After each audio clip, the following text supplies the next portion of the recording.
He done goofed. No, they done goofed. No, we're no longer they done goofed. So we're at some planet, and our ship got attacked, and then it got boarded, and that was the first mistake they made.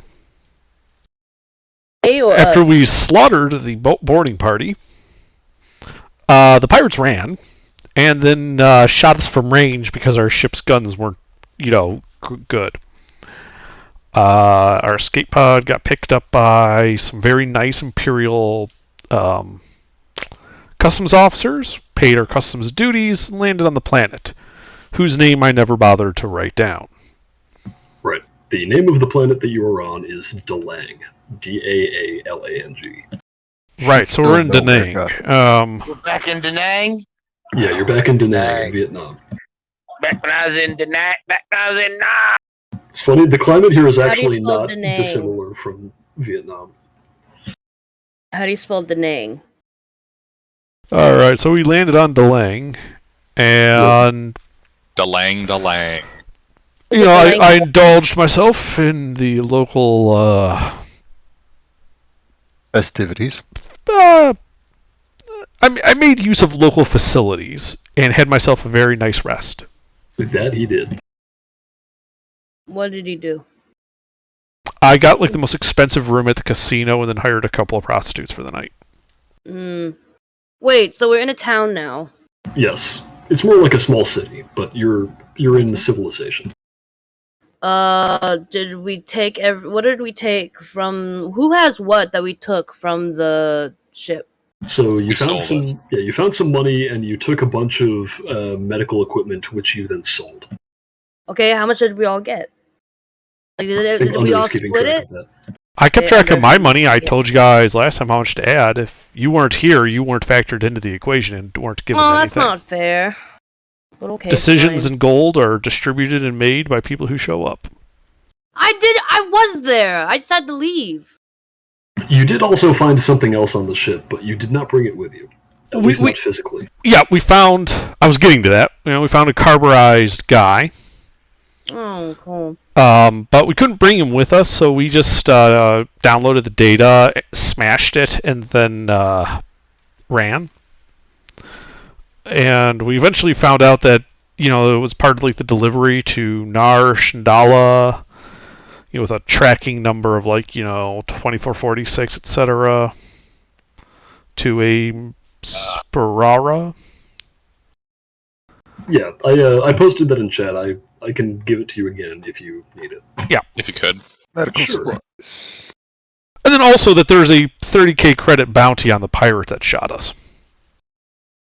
Yep, and right after you found that out is where we left off. Oh yeah, thank you, Sleuth. Yeah, and we were talking about, a plan to, get the guy and... Yeah, because apparently his hideout was around there somewhere. We were planning to go get him and take his ship and all that good stuff. Yes, this is basically the entry in the ship's manifest corresponding to the shipping container where you found that guy. So we crashed, and now we're in a place. Where are we? What's the name of the city? I guess You are in the port of Dalang. It is the pretty much sole major settlement on this planet. So, what should someone have done? I guess with no money on Dalang. What do you mean? I don't know. Trying to think what I could have done before we left. Well, you could do that now. You're still there. No, I mean before Monday. Yeah, last Monday wrapped off. I mean, I don't know. Can I go steal shit? There's nothing you could have done then that you can't do now. Right. Yeah, because I think we ended with. Yeah, I think we ended with planning the thing anyway. We woke up, we saw the bounty, and now we're starting with planning on how we're going to find this guy. Yeah. Gilbert, how do droids work in this thing? They're their own species. Also, I am not Gilbert for the last goddamn time. Hey Gilbert, thanks for running a Star Wars campaign. This is pretty cool. Okay, I have another question actually. Yeah. They're very important. Ooh. How do you do? I'm trying to remember. I'm How do alright. you do? No. Thank you. How do you do? Anyway, how do you do combat dice rolls again? Like, is it in combat? When we get to combat, I will give a refresher. So Okay. I feel like I'm if I just give gonna- it now, you're just going to ask me later again. All right, So guys. let's wait till we get there. Oh, do I like combat? Do I combine gunnery and light range? I will explain when it comes up. Give me a hint. It depends on your weapon. So guys, in order to clear up any confusion, I guess on Mondays, I will become Sneaky Pete, and Pete will become Gilbert. Okay. No, Pete will become tonight's GM. Gilbert can become whoever he wants. What is Right. Gilbert? And Was the- Gilbert even Alright, here anyway. last Monday? And the Anyway. plan that we were working on Yeah. involved Cece, were me you even bribing paying attention last the Monday? hotel No. concierge to set up a high stakes poker game with a famous outlaw, Awesome. specifically Anya, the Anya was whole taking a nap a lot. Bound Lampa guy, for the bounty. Okay. Since I've already kind of established that, I'm like some like high spending tourist, relatively speaking. Pure Pazak. And I figured, that'll be set up in a known location. The guy will be there, and I can go play poker with him. And then while we're doing that, the party can ambush, quote unquote, us. Because who's going to suspect that I'm going to be part of that, right? It's certainly an interesting plan. So, You're what was- Shady Twi'lek. yeah, why don't you go do what you're going to do? I'm gonna follow him because I want money. Well, we're discussing this as the party, so if anyone's got a better idea. That's a good plan. If he shows up, we can do that. Wait, are they going... Hold on. Are they going to allow us to carry blasters into an establishment? That is a Probably good not. question. Devati, you would know from having spent the night there that you were expected to check your weapons at the door. Which I didn't. Sure. Well, he has a holdout blaster. Right. Same Struggling anything thing with larger me. than I, that that's past all I have. They past the expect us front to, desk would be difficult. they expect us to check our weapons at the door? Fallout New Vegas rules. That is religious discrimination. I mean, I'm sure they'll even make you take your armor So, off. if you're setting up a game, you might want to set it up near our window, because I'm not going in there at Yeah. that point. Right. Well, what I was thinking is I would, tell the concierge, and obviously due to legal complications, I understand if it can't be held in the, casino hotel, but it has to be held off-site somewhere. And that way we have a fixed location to assault, and we don't have to worry about collateral damage to civilian infrastructure. Right. Well, the guy that you would go to the guy that you would go to request this service would be the owner of the establishment, who is a Quarren man named Nakavo. Quarren, the fuck am I saying? Quarrens are like the squid people. Okay. Yeah, so if we're all good with this, I'll go to the hotel. I assume he's like at like the front desk or the concierge desk. Yeah, well, you can ask for him, and you'll be Okay. taken to speak with him. Sure. Where am I? You're not here yet. We'll get to you. I'll stay behind because I want my hand cannon. Yes. So, describe exactly the arrangements you're trying to make. You want to set up a private game, right? Yeah, so I'm like, I'm a tourist here, and one thing I've always wanted to do, that I've never had a chance to, is to play high-stakes poker with a notorious outlaw. And I've seen posters here about a certain pirate by the name of Bound Lampa, and I think it would be great if I could play, a card game with him. Now, I understand that due to some legal complications, it might not be able to happen here in the casino, but I'm sure a person of both yours and Mr. Lampa's means and credentials would be able to set up a sufficiently private offsite game where we could play. And obviously I'd be willing to both pay the casino for setting this up and, as well as the buy-in for the game itself. Why don't you Go die. roll negotiation under? And that will be... Shouldn't we do the Destiny pool first? Oh, that's right. We should do the Destiny pool. Thank you for reminding me. Yes. So at the start of the session, everyone, including you, Hayes, should type in chat a $, that. $DR to roll Destiny pool. Yar? $D space R.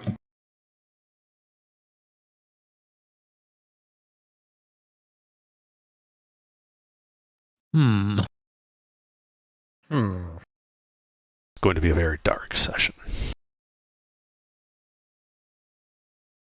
Oof. Under, I blame this on you. You were playing the Grim Darkness of 40k before this. Understand any of this? It is alright. It will make sense later. Has anybody not rolled? I think Mister still needs to roll, unless I'm not seeing him. Mister, he's not here ever when you need him to roll something. What's Yeah. out? You What need to am I roll, Roll rolling? a Destiny roll point. your Destiny die. Do $DR. I think in terms of percentage, I think I technically rolled the worst. I got You double rolled- darks. Anyway, where's your... I can't even find what you rolled. No. That would be... Yeah, I think Sleuth rolled the worst. I mean, Everybody has overall, rolled. it didn't end up that And bad. that is the Destiny pool. For those who are just joining us during the course of play, you can flip over a Destiny point from the light side to the dark side to trigger certain effects. The most common one is upgrading your side of a check that you're making, or downgrading my side of a check that I'm making. And I can also do the reverse. Anyway, now that that's out of the way, The reason I brought it up is because I'd like to use a light side point to get a boost die. yes, I bet you would. That doesn't give you a boost die, though. It just upgrades your side of the check. Oh, okay. So I'll have 3 yellow and 2 green then. Yes. And what difficulty should I roll? You should roll difficulty, we'll say 3, because you are apparently a person of means.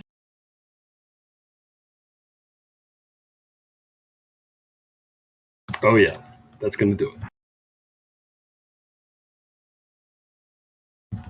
So, yeah, I'm not going to roleplay this guy because he's an alien, and I don't want to try to do like a squid voice.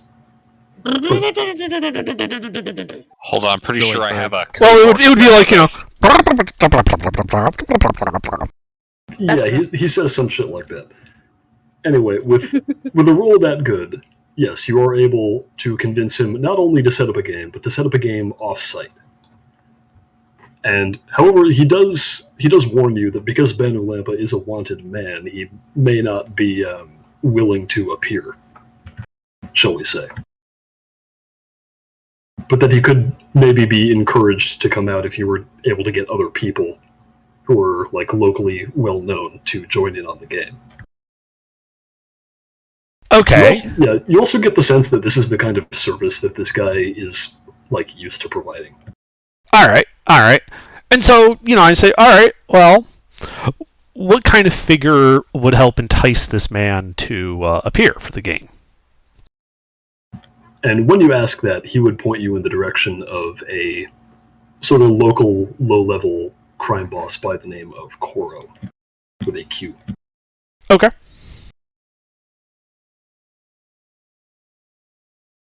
From what he tells you, the guy is sort of an old-timer, but he's a frequent gambler, shall we say.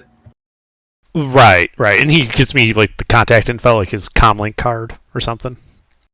He wouldn't give you that, but he would give you the, let's see, what would he do? He would give you like he would be able to arrange a meeting with a guy who works for him. Okay. That'll work. Yeah.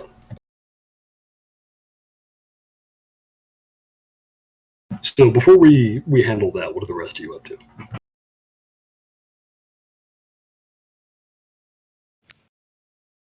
Probably just trolling around waiting on the boss. I would like to go scurry around the dark side of the city and maybe break into somebody's house. All right. Abandoned house. Something. Anywhere in particular? No. All right. So what exactly are you doing? You're just looking for a place to break into and then breaking into it?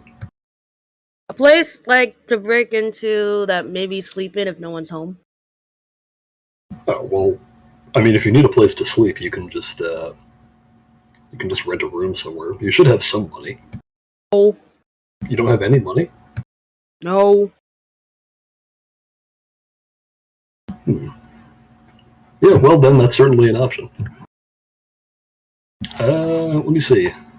If you're just looking for, are you just looking for a place to sleep, or are you looking to like steal stuff in order to make both? Both. All right. This would be streetwise then, and we'll say the difficulty is 2. All right, so I roll a. So next to streetwise, what do you have? Well, it's a career, and I have 2 green. Okay, so you would roll 2 green and 2 purple.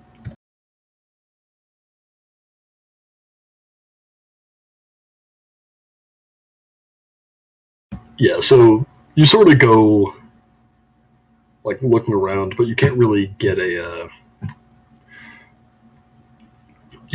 sense for like where are the places that are easy marks versus where are the places where you'll probably meet resistance. However, with that one advantage, you do learn something else, which is that near the like north edge of the city, there is an old shipbreaking yard that has fallen into disrepair and is slowly being reclaimed by the swamp. And when people have nowhere else to go, most of them go there. I'm gonna tell. Who do I trust now? Like, I don't know. Who can I ask? Who did what during the crash?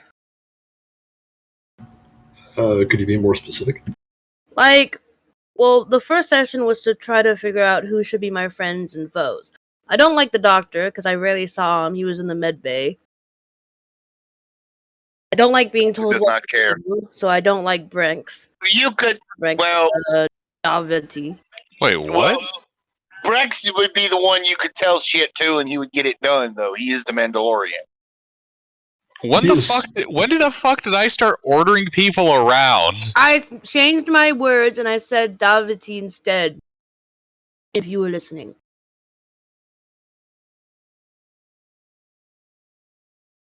Okay, whatever. I will relay the information to Brex. Hey, there's a ship apparently being overtaken by the swamp outside.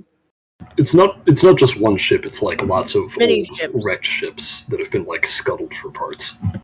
Maybe we can find stuff in there. While we wait for whatever that bozo's name is. Yeah, so you can relay that information, and unless anybody else wants to do something now, we can continue with Devati's plan. Sounds good to me. All right, There's actually something I would like to do. go ahead. So my understanding is that the game, if it's held, is going to be held here. Yes. Where's here? At the casino hotel thing.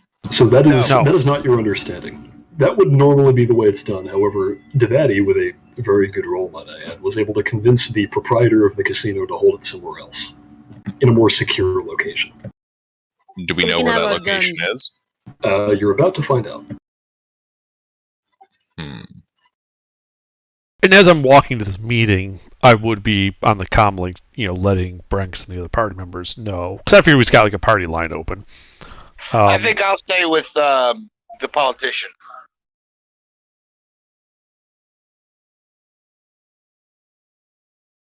And I would be relaying to them what's going on. So as you're doing that, and I'm not going to bother role-playing all of this, but you would be able to go to your meetup with the guy that he arranged. Mm-hmm. Shady Mook number 12. Shady Mook number 12. And Shady Mook number 12 sort of gives you the lowdown on what's going on. Apparently that guy, Koro, that the proprietor of the casino pointed you to, is also the place where the game is going to be held is at his hideout, which is why he pointed you in that guy's direction in the first place. Oh, perfect. No law enforcement will bother with that. That was the idea. Right, so where and when do I show up? Yep, so he would tell you that the place they're going to have the game is in a garage in sort of it's like on the edge of the sort of shipbreaking yards and the industrial zone, and just sort of this rundown part of town, like old, sort of disused spaceship garage. Wonderful. And when is the game happening? When would you like it to happen? You're the one arranging it. Tomorrow night. Very good.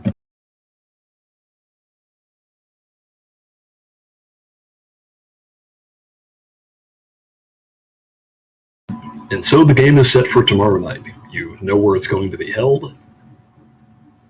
And he would also tell you that that Koro, who is now the guy hosting the game, would have also sort of put the ad out to other people he knows. Of course. Including a certain individual by the name of Master Bratak, who should now introduce themselves. Master Bratak. Bratak. The Braytac breech-loaded shotgun. Jaffa Best in Cree? 3 galaxies. Jaffa Cree. Jaffa Cree. Yeah, so why don't you describe your character? So, my character, I've got an image to help you visualize it. Hold on here. Alright, so my character's a Taguta. And, I like this.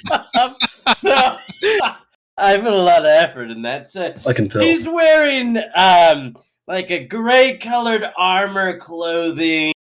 He's, his face very old and wrinkly, gray beard, but yet he seems so full of life and vigor. He's got these, Taguta, head tendrils that are kind of black with gray stripes coming down, draping over his shoulder. Like He's got dreadlocks. Yeah, and then he's got this, strange little gold symbol thing in his head. We don't talk about that ever again. But, that's him. Sure. And so he is an entrepreneur, or at least that's his specialization. What exactly does he do here in the Port of Delang? I imagine make money, but how? Yes, you see, he's what you might call an entrepreneur, and he is in this place to make the most credits ever imagined. Cool. Holy shit, he's making 3 credits. Look, Alright, we all know the yeah, economy just has 1 credit that we keep passing around. Mhm. Yeah, this is the kind of guy who would get along well with Koro.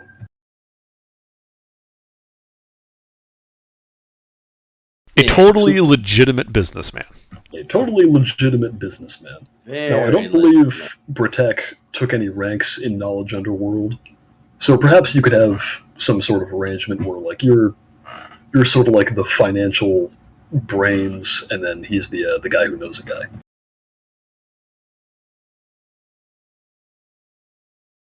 I'm just suggesting here. Your character can be whatever you want. Well, I don't have much what you might call knowledge in the underworld, but I'm very well educated and I have some streetwise, so, That's true. He does have some street smarts. Yeah. So, Master Bratek, your buddy Koro tips you off to this game that he's hosting. It's going to be a Pizzat game out of his private garage. Apparently, some high roller from out of town came in and wants to live the life. And practically die.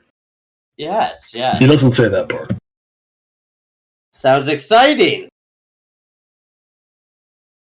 All right. Well, you're officially invited to the game. Well, I will attend this game.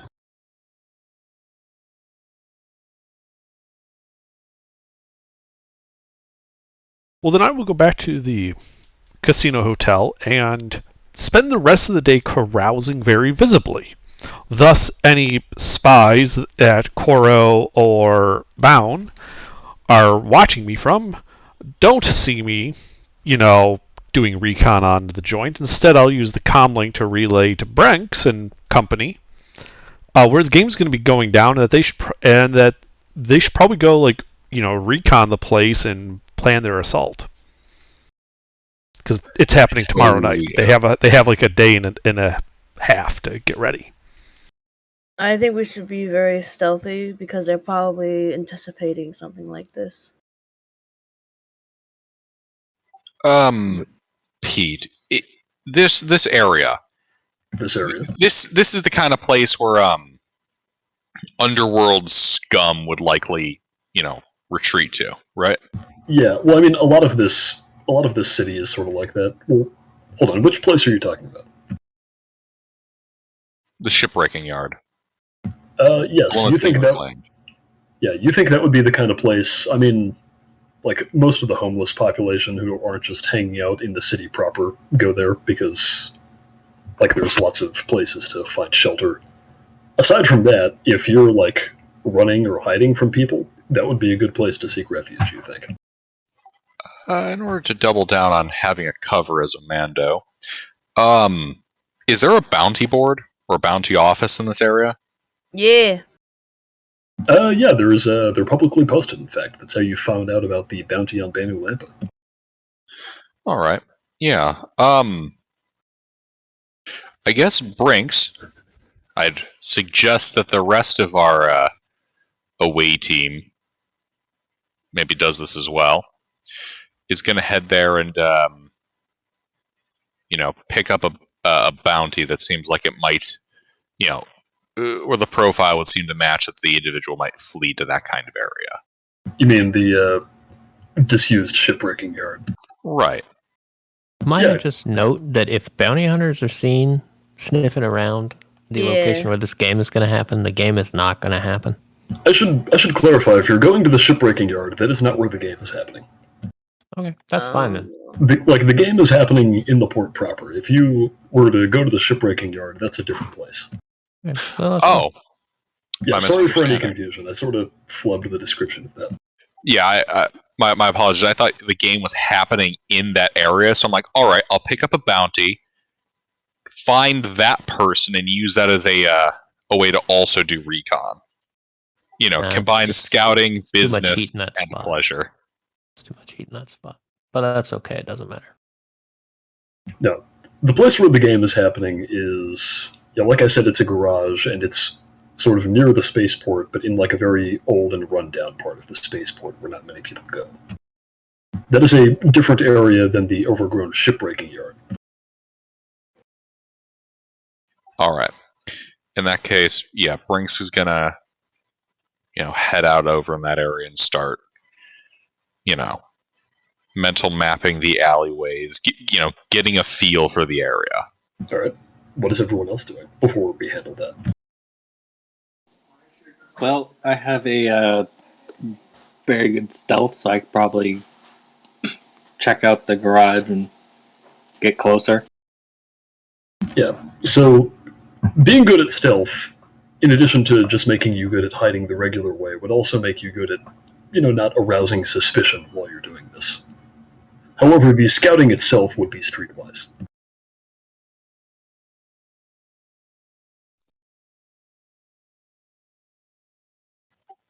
Pete.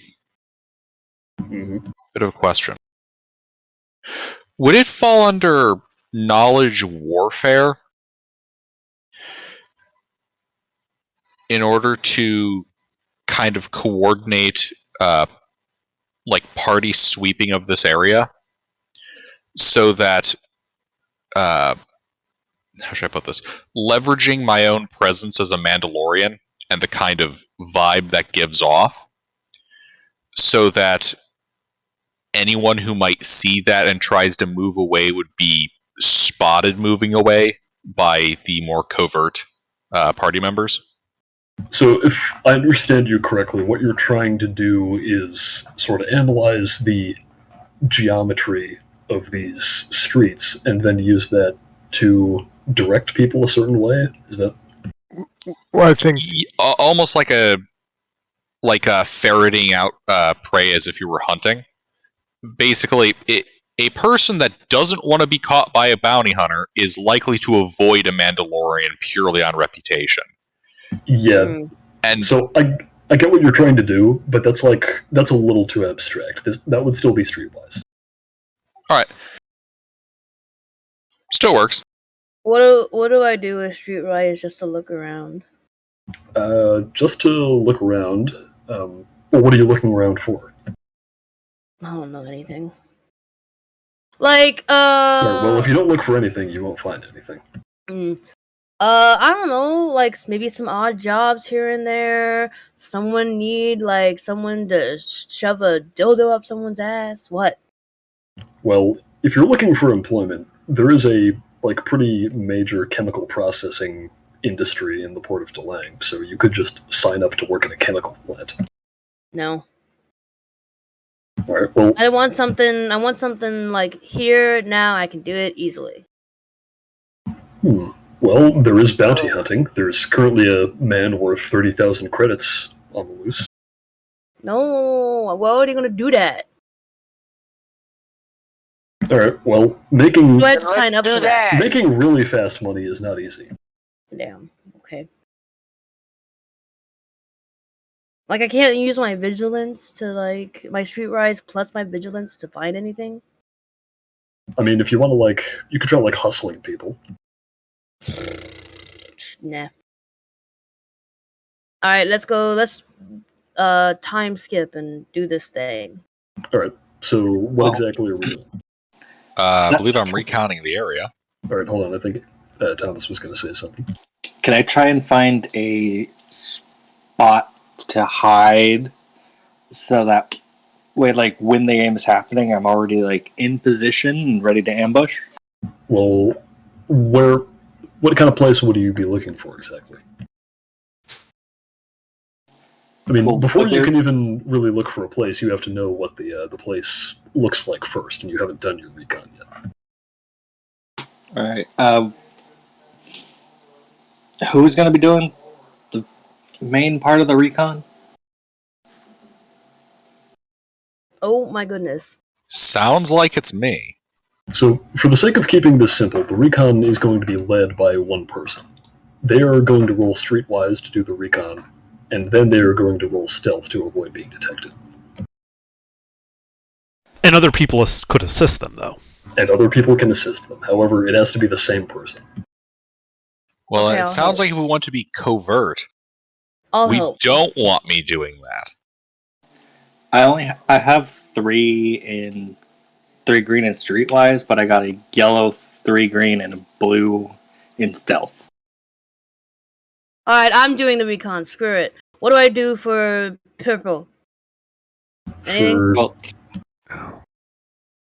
Alright, well, if Anya would like to do the recon, then Anya will also be the one attempting to not be detected, since they're doing the recon.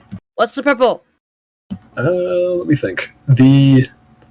For the recon itself, the difficulty will only be 2, since you're just checking out a static location. It's $.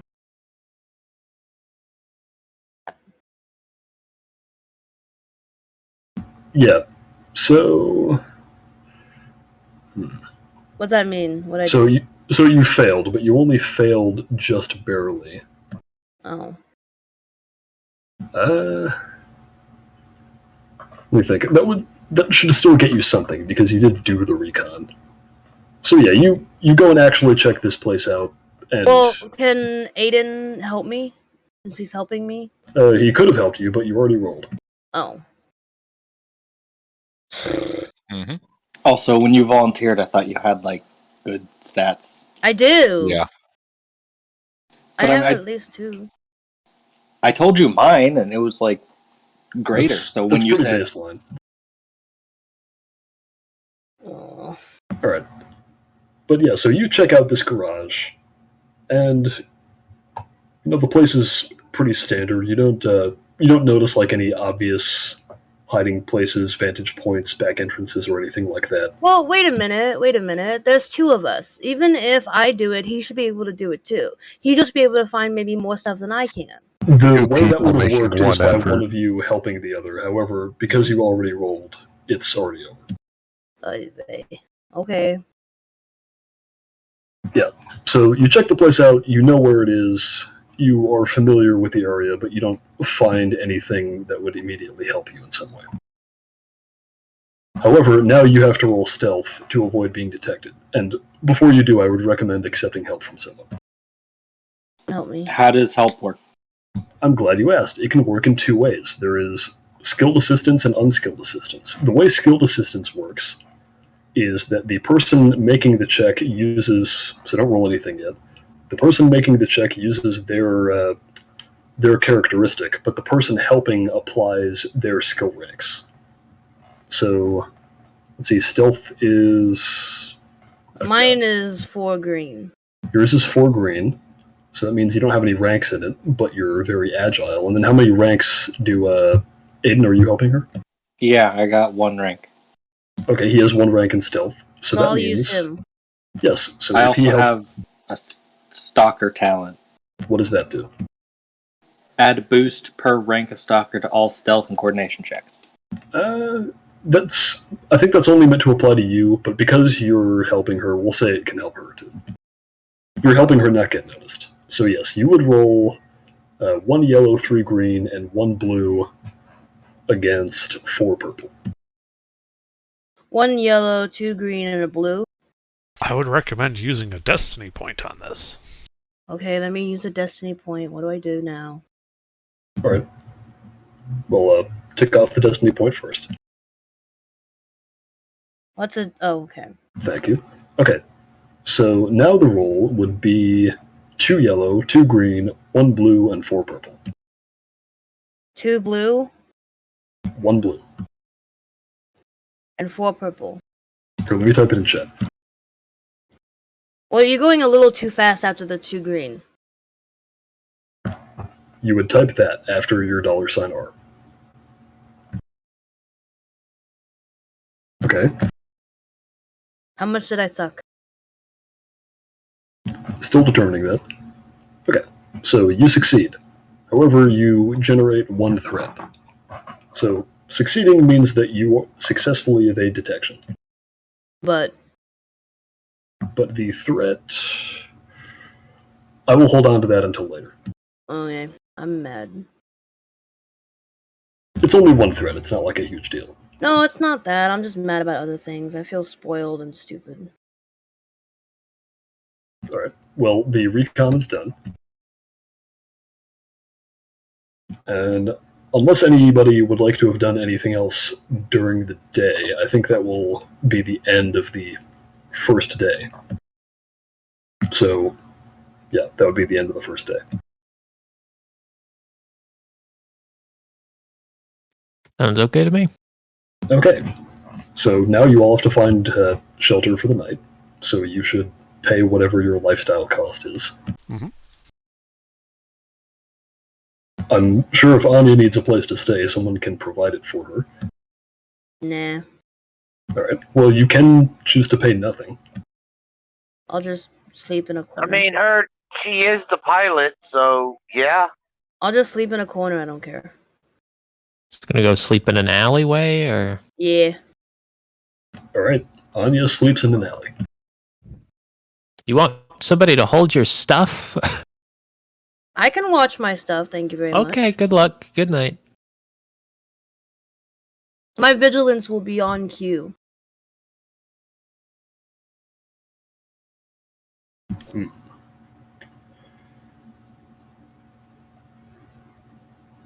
For the sake of moving things along, I will say that nothing bad happens as a result of that.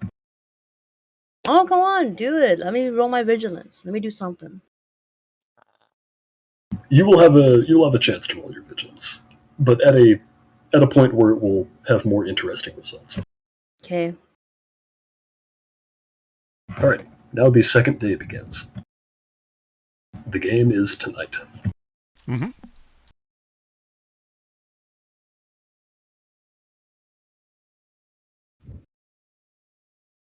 Is anybody going to do anything before that? I'll probably get in my black cloak and look all big and mighty and stand behind Daviti so I can seem like a big brute. Okay, I'm staying away from the party. Yeah. Yeah, I- I don't want to yeah, make no. Yeah. my presence known around him at all. Well, Yeah, I'm the only one that's with him. I'm the only As a one. matter of fact, I don't want to be around most of these guys, especially not the Mandalorians. Yeah. Yeah, definitely not. Yeah.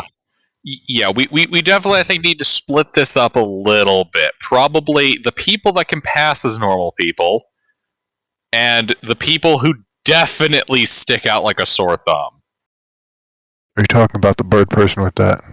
Yeah, I'm talking about the Mandalorian and the Mandalorian bird person. Yes, I think we might want to keep separate at least well, I was just thinking from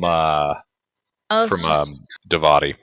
I was just thinking because my weapon is short range. That's all I was thinking. It would be good if I had short range. Wait, so is the plan that we jump the guy while he's there? We jump Yeah. him when he leaves? The idea was basically in the middle of the game that you would jump him. Yep. Yeah, so it doesn't look like we were involved. You know. Alternatively, you could just win the game and then we could leave. I don't have that much money to stake though. To get enough for a spaceship. Like the idea was, I go into this game, we start playing the card game, and I'm sitting there at the table with the target. You guys assault the place. In the confusion, they'll probably try to, either move us to a secure location or, to put us in the center of their defensive cordon. And as you guys are breaking in, I can then try to, take Braun prisoner. Sorry, Branks. And then as you guys are fighting in, it turns from an assault to an extraction. Because is the bounty dead or alive, or just alive? It's dead or alive. Oh well, then in that case, it's dead. Yeah, it's dead. Oh yeah. Well, then while they all making a noise and all their guards go to check it out, that's when he will miraculously be killed. Okay, are you allowed to bring it? Do you have to go alone? Are you allowed an escort? I am his personal physician, so I will always be with him. Yeah. My friend, the doctor, has been with me this whole time. That seems totally and we're reasonable. playing this up. Well, we're playing this up like we're some higher class guys that are kind of slumming it because it's something new, and we're a little naive. I just didn't want you to be in the building alone. Okay, so do we got some recon going? What do we know about the location? So you got some recon going, but it yielded nothing. We know where the place is. You know where it is. So Okay. Does it have windows? What is it? The front of the garage certainly has windows. wait, so Braytac would also be there, right? Because Braytac will be at the game, yes, You don't know who Braytac is. but we haven't met him yet. right. This is mostly to coordinate kind of what we have where. So let's I would suggest perhaps looking into buying some heavy weapons to blow the front wall off the building. Sure. If you want to buy me some heavy weapons, that's great. Branks is going to tilt his helmet ever so slightly, as if motioning towards Leona. You know, And the heavy repeating blaster that she I would carries. love a regular blaster rifle to replace this antique I'm carrying. You can buy that. I cannot. I don't have any money. I mean, I have some money, but not. Like we split the medical stuff. How do you guys have no money? Well, the blaster needs like 900 credits. Oh, we have money. It's just for some of us, I it's only not have a 220 lot of money. credits. Yeah, I only have Yeah. 200 credits. 150. 90. Although Also I 90. believe Leona does have heavy blaster weapons. I have a heavy blaster rifle. It hurts when I shoot people with it. I might almost get the impression that we might want 3 teams. The team that goes in, a significantly more civilian-looking team that we can have much closer to the building without arousing suspicion, and then Brensk and Leona, who might need to hang a little bit further back because of our distinctive armor. While you guys are planning this, there is some other information Devati would have. So, this game is being played between, like, sort of a couple of old-timers in the criminal underworld of the Port of Delang. And you would have been made to understand in your dealings leading up to this that these guys like to run things on the honor system. So, unlike in the casino, you are allowed and in fact expected to be armed going to this game, Wild West style. Just not excessively, and usually not visibly. So, like, you're not going to be bringing armed guards into the place or anything, or... Right, but everyone there's going to have a holdout pistol. Yes, or maybe even something more. You don't know. Right. It's less like... It's less sneaking a small gun into the place under your clothes and more like playing poker in a saloon with your 6-shooter on your hip. Right. So, how about this? If we have a team of people that's headed to the inside, perhaps Aiden and Tix would be able to watch the front and back side of the building for the routes in which people are using to arrive and leave for this game. And then Leona and Branks can hang back like a street or two over and move in once kind of everyone's shown up. Yeah, I'd like, And that way if we at all know possible, what people like to access. I'd like to be able to post up, like, ideally on a roof or on some kind of, like a fire escape or anything convenient towards the back of the building that gives me line of sight. Alright, how exactly are you going to find that? Well, somebody was supposed to have looked at the location, so I'd assume they would know literally anything about the area. So they would know the area, but because they failed the roll, they were not able to point out any obvious like vantage points or routes of egress or anything like that. Now, you could go there the night of and attempt to find those things, but that would be a little bit more difficult due to the time limit. Well, I suppose I should start walking then.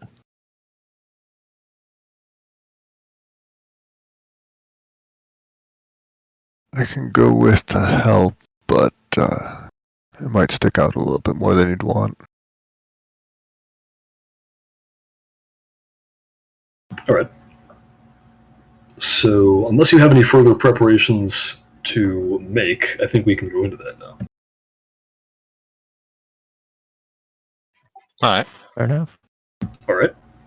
So, yeah, the hour of the game is rapidly approaching. We'll do ticks first. You wanted to go to the area surrounding the garage and find basically a sniper spot for you to hide yourself. Keeping in mind, I do have to be kind of close, so nothing too high up. Nothing, like I said, a fire escape's better than a roof if it's more than a couple of floors. I'll ask you this, what is the range of your weapon? It is a medium range weapon. Okay. It's the only medium range rifle they have, but I can't afford a better one.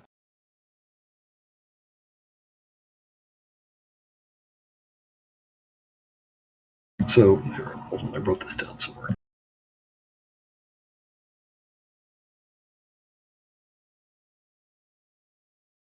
So, the point of having range bands rather than hard distances is so that you can play fast and loose with them. So don't treat the number that I'm about to give you as like an absolute. Mm-hmm. But in like pure open conditions, the effective range of a medium range weapon is like 250 feet. That's not like the furthest the bolts go, that's just the furthest at which you can reliably hit something with. Right. That's fine. I can if there is not a convenient rooftop that's going to get me there, I can also pick an alley, maybe get under something, Yes. So get in a culvert or something. now that you know what you're looking for, why don't you roll for it? This would be difficulty 2 streetwise. However, Okay. because you're on a time limit, it's going to be a little harder. It is going to be 1 purple and 1 red. Do you want me to come along to help? Yeah, sure. What the hell? All right. I'm not skilled, but I'll give unskilled help if I can.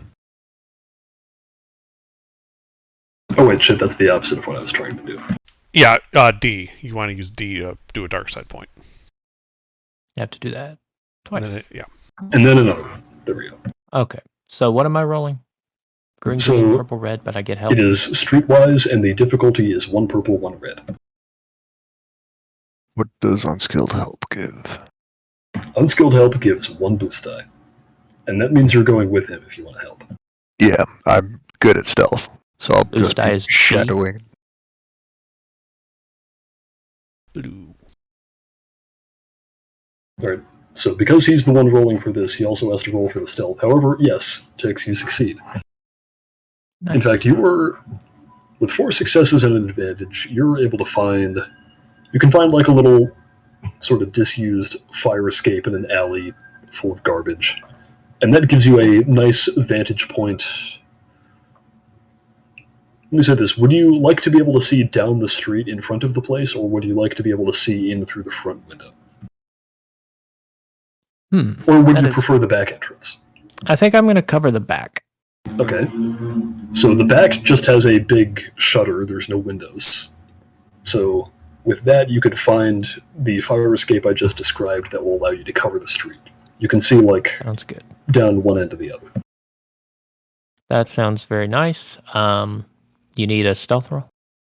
Yes, now I need a stealth roll from you. However, I believe someone is there with you and they can provide assistance. I do have a rank in stealth. Yep, so if you do not have at least 1 rank in stealth, you can make this roll with a rank in stealth. I do have a rank in stealth. Okay, well, he can also provide unskilled assistance and give you a boost die. I will do that. Alright, the difficulty is 4. I don't suppose indistinguishable or slate of mind as force things would help with this. Those are more personal things. What do those do? Makes it harder to identify me and gives me a bonus dice on stealth checks unless they're immune to force powers. I'm gonna say the first one just gives you a boost die. Second one gives a boost die. The first one, indistinguishable, makes it harder to identify me. That's interesting for your character. You're a really indistinct Mandalorian. Yeah. Ecock Mandalorian. Really indistinct. Suspiciously heavily armored mercenary. I'm gonna say that only applies to you, though. That would not help you. Okay. Okay, let's see how this goes. It's going to be a mess. Oh yeah, you managed to avoid detection, as far as you're aware. Okay, good I enough mean, for if me. you failed, you wouldn't know, but you don't think you did. Yeah, I'm just going to go prone up here on this fire escape and wait. Yep. Alright. Now, what was everybody else doing? Can I try and find someplace, I guess, near the front, in the shadows, a short distance away? So, if you want to be a short distance away, you would have to get pretty close to the front of the place, and there's not really going to be anywhere... You can't really get that close without, like, seriously risking detection. Then just a medium distance away so I can just run into range quickly? Would it be possible to assist him by drawing attention away from him while he tries to get close? In what way? Being very open by walking down the street. So you could do that. The problem isn't so much that the place is like being watched, although you do get the impression that as you guys are doing your reconnaissance, you see a couple people who you think are probably lookouts, which you would expect. The problem with hiding directly in front of the place is that it's just so close, and there's not really anywhere there that you can hide where you wouldn't totally stick out. So, what about just a nearby alley, within range that I could get with one maneuver to bring it up to short range? Yeah, so that would basically be the same distance that Tix is at. So you could either... you know where they are, so you could hide with them, or you could try to find your own spot. I'm going to be watching the front, since they're watching the back. Okay, so you would have to make the same set of rules that they did.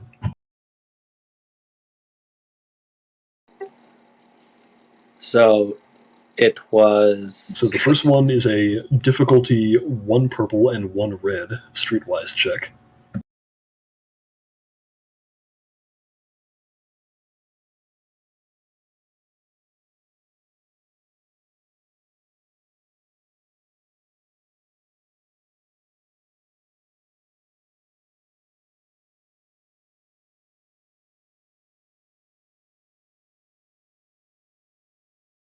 Yeah, so you're not able to find any similar spots out the front of the place. It's just too exposed. That alley that Tix was able to find serves as a good vantage point because it's behind the place, but out front on the street, it's pretty bare.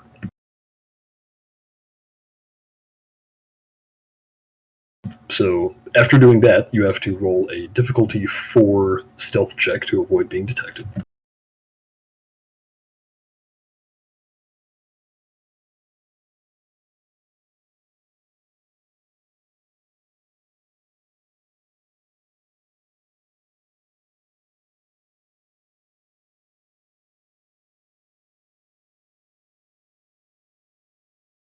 So yeah, as you're getting out of this place after failing to find anything, you notice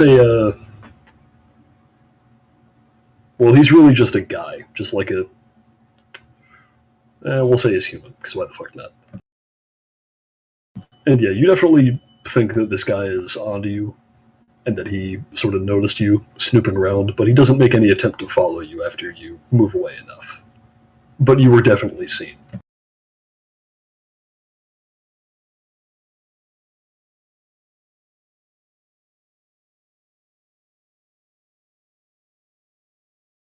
Well, dang.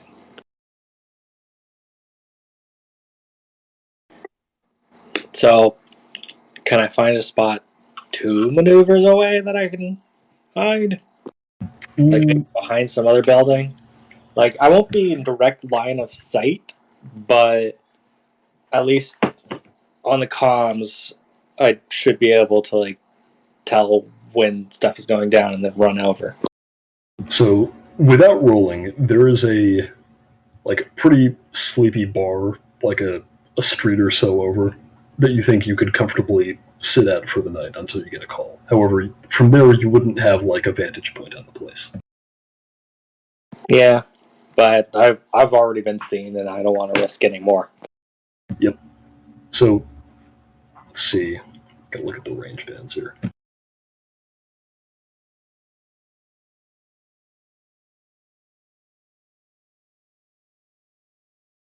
Actually, no, we'll just say that will take you 4 move maneuvers to get to the front of the building from where you are.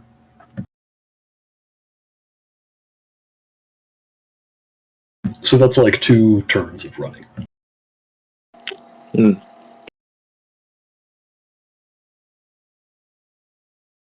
Alright, is anybody else doing anything before we begin the game in earnest?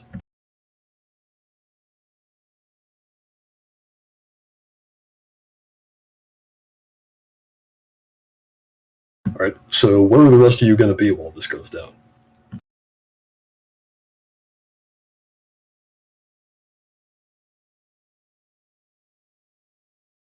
They've all Okay. decided to stay home. I am with Undra's character. Yes, So, Devati would be allowed to bring a +1. So you Yeah, can go in I with am his him as one of the players. Yeah. I'm gonna hang back a couple of streets until told to advance by Tix.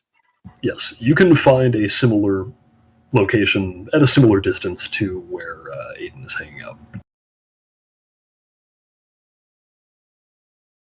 And I think that just leaves Anya and Leona. I did help Tix get into position. Is there a nearby rooftop that would be within long range? Yeah, that would give a so- better vantage point. So that fire escape that Tix is on, you could use that to reach the top of that same building, and that would give you a long-range vantage point. Wait a second. Do you say this place is going to be a bunch of high-profile crime people? I didn't say high profile. I meant more people that are sort of known within the community. Oh, okay. So we're not going to be busting in on the local dons and pissing off every single fucking one of them in this. No, this is more like Well-known low to mid-range guys.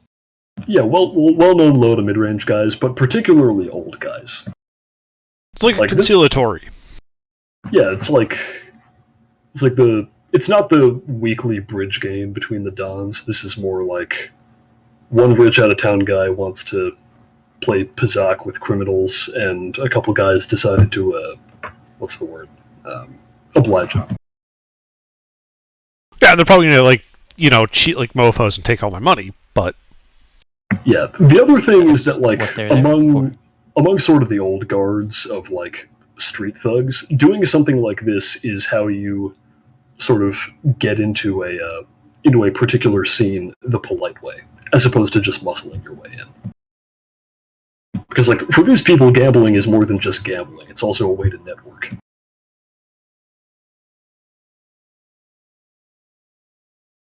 The reason you think that you were allowed to do this is because, at least in part, this Koro guy thinks that you're trying to get, involved in his enterprise. right.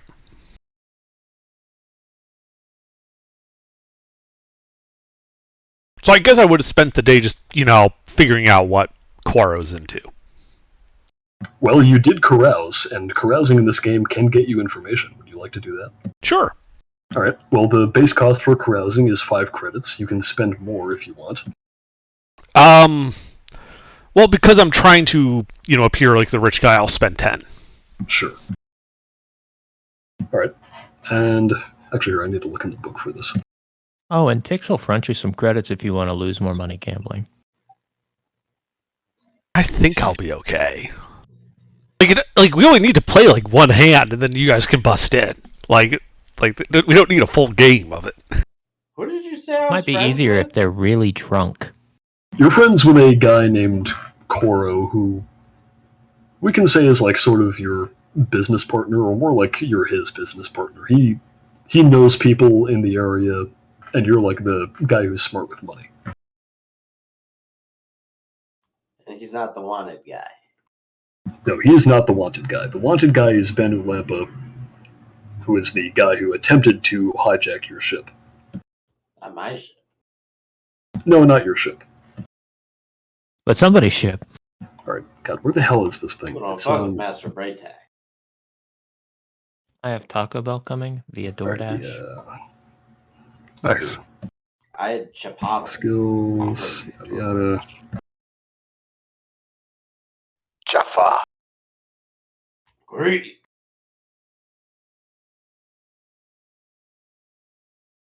Take another fucking. Or whatever. I don't have time to find it.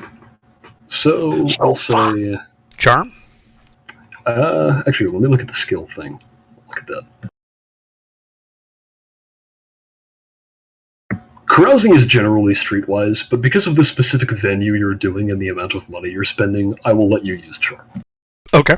And it will be difficulty 3. That's the good standard answer. Alrighty. Can I give him assistance? Oh.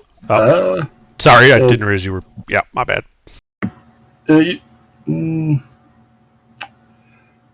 Just for the hell of it, yes. Roll a boost die.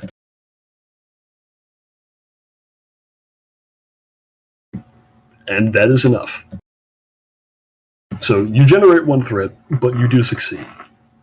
And you don't find out anything concrete, but you get the idea that this Koro guy is involved with like the local Imperial officials in some way.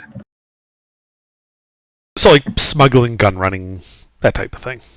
Or something. You don't know. Right, but in terms of approaching this from the perspective of I might be looking to get in on something, being a political guy, going in, saying like, fishing for information on, who's in his pockets, what's the scam around here, that type of thing. So, yeah. Mm-hmm. It's background information for my character going into the game, so he doesn't, So his cover is, 2 layers deep. He's pretending to be a guy, pretending to be a guy. Very nice.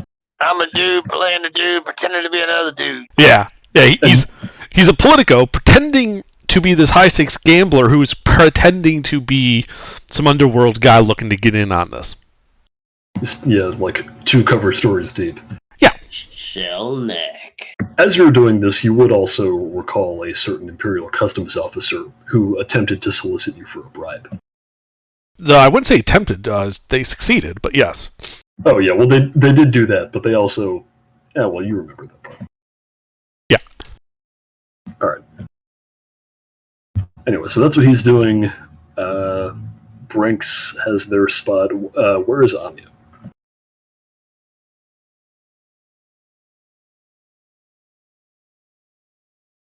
Anya?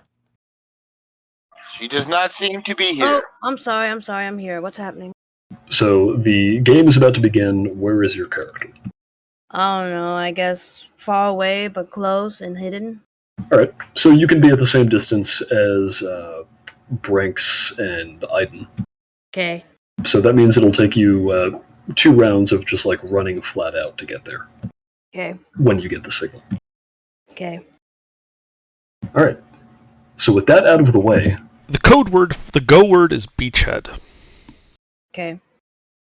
With that out of the way, the game can now begin.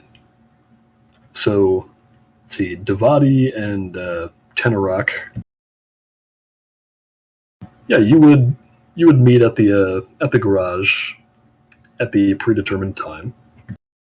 And those of you hiding on top of the building, so that's Leona and Tix. Well, you guys are watching the back, so you wouldn't see this. Because you guys are going in through the front. Yeah, so you guys go in through the front, and the inside is like... It's basically a mechanic's shop, if you've ever been to, like... I'm sure you've all been to a mechanic at some point. But anyway, so you're let in through, like, sort of the front of the store. And then into the garage out back, where a table has been set up with a light hanging over the top. There's a guy standing in the corner, menacingly. And sitting at the table are 3 people. One of them is a... God, what fucking species did it? Oh yeah. One of them is a Murielon, which are like these green-skinned people with like the black diamond tattoos on their faces. Mm-hmm. Yeah. And this guy is like on the older side. And Devati, you would recognize this from descriptions you've heard as Koro. Okay. The second guy there is Braytag. You already know what he looks like. Mm-hmm. And the third guy is a blue Ortolan man with an eye patch. All right, so I walk in. I greet him, said, Quoro, Mr. Lampa. This is my friend, Turt. But, how are you gentlemen all doing this evening? Yeah, there's sort of a round of like, oh yeah, I'm doing good. But I'm afraid I'm not familiar with your friend here. Who is he? Me? I am pointing at you. I am Master Braytac. Good to meet you. And you, sir. What are you a master of, if I might ask? I don't answer questions. I see. Say no more. Very good. Yeah. Let us hope he is the master of coin. He's a master at baiting.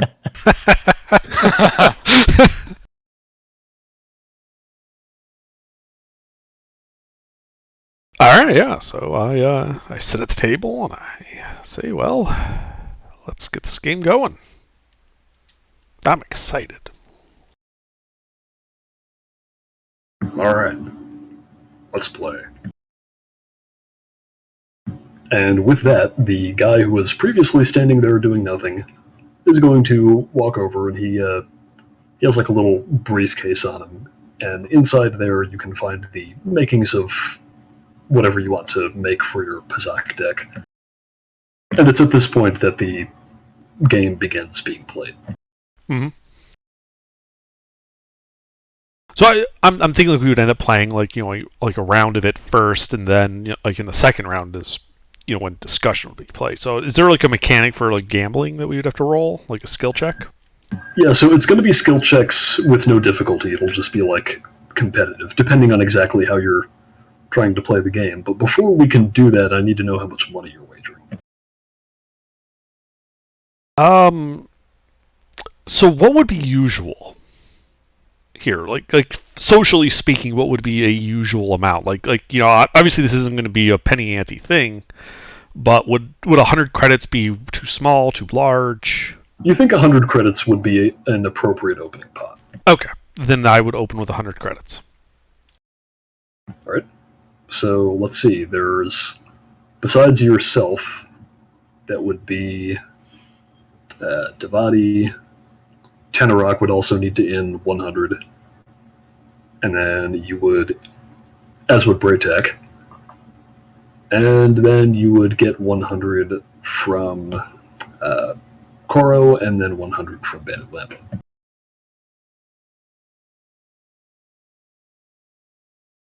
So, assuming I know Braytac has 100, does Tenorok have 100? Or does Devati have 100 he can give him? I mean, I can bank him if he needs I have it. 100. I have Okay. 100. Yeah, I have 100. All right, so that puts 500 credits in the starting pot. Yeah, my kind of game. Yeah, and as the game begins being played, the conversation would sort of inevitably shift in the direction of goings on within port, and people's various enterprises in the city. And I will leave Braytac to discuss what his are. What my plans are in the port. Well, how are you making your money exactly? It's a ship-breaking port with a decent amount of like seedy underworld stuff going on, so if that helps you. There is local industry as well.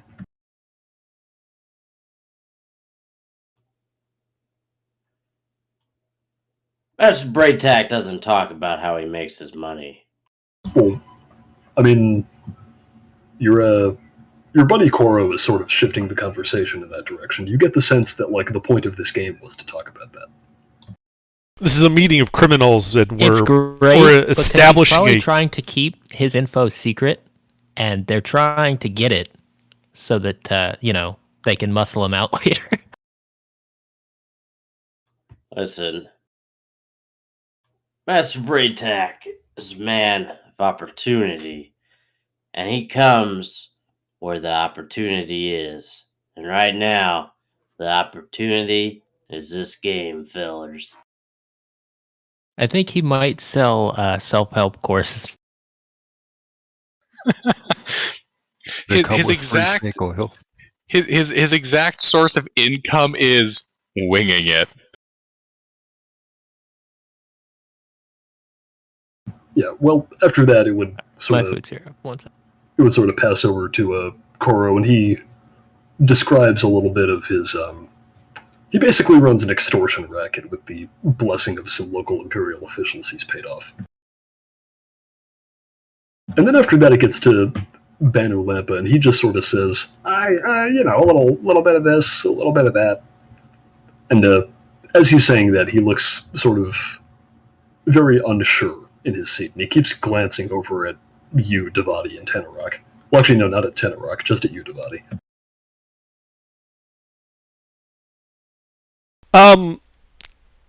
Would I think he just recognizes me from the boarding action? You definitely think he recognizes you. All right. And, when his conversation comes around to me, I kind of nod at him. I'm like, yeah, I understand,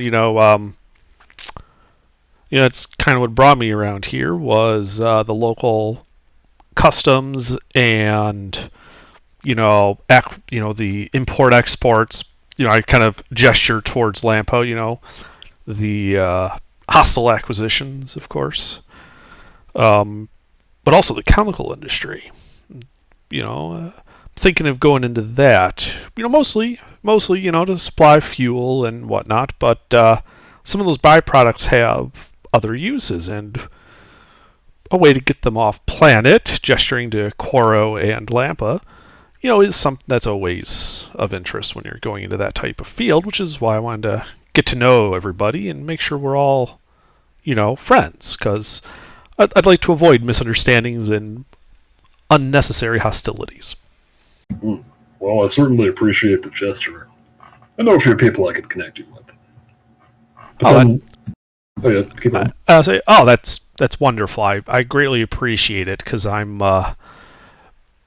unfortunately, I had a bit of, an unfortunate incident on the way in, and, I've got to kind of establish my beachhead here by, from scratch. Brinks moves in. Go, go, go! All right. So, Wait, pause. What period of Star Wars is this set in? No one told me. this is during the Imperial era, right after Episode 6, like a year. Okay. All right. So, a couple things are happening all at once. But before those things can happen, a few things have already happened. During the beginning of the game, Leona and Tix, you would have seen that people are moving down the street behind the garage. It's not totally dead. A couple speeders go by. Some some drunken party goers wander on through. Some Jawas come by pushing a cart full of scraps. And then when the word beachhead is uttered, those Jawas are moving by the shutter leading into the back of the garage, when they abruptly stop pushing their cart and approach the shutter. And then you hear the word beachhead.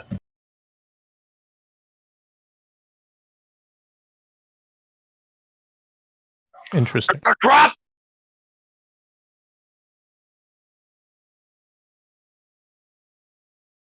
Well, I don't know what beachhead means, so I'm going to keep sipping my tea.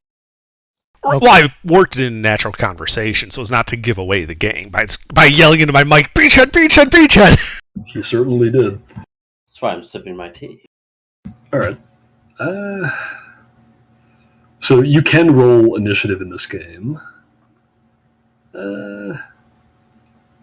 I think for the sake of keeping things simple, both because we have so many people, I'm just going to do popcorn initiative for now. So, let's see. Why don't we start with Leona and Tix, since you guys were, waiting close by from a good vantage point. So you see the Jawas sort of moving towards the shutter. Okay. The garage door is closed, though, right? The garage door is closed. Okay. I'm really not trying to give away the fact that I am back here. I want them to flee in this direction. That way I could shoot them. So I'm not going to do anything to give myself away. All right. Is Leona doing anything? I'm gonna sneak up onto the rooftop just for a higher vantage point to hopefully see more, but other than that, I'm just gonna wait with Tix. All right. That would put you at long distance from the back of the garage. That is the plan. I have a long-range weapon. All right. Now it is going to be these guys' turn. As these Jawas approach the back of the shutter, you two up on the building see one of them sort of reach down and grab the part of the.